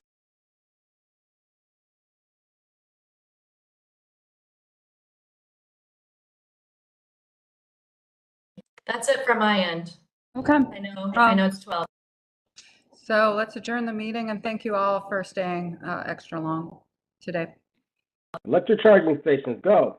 Yes. Have a good weekend. Thank you all. Thank you, Director, for all the Right. work, and to staff. I know how much staff work this week, well, all weeks, but this week has been going on. So thank your team for us. I will do so. Thank you, everybody. Bye-bye. Bye-bye.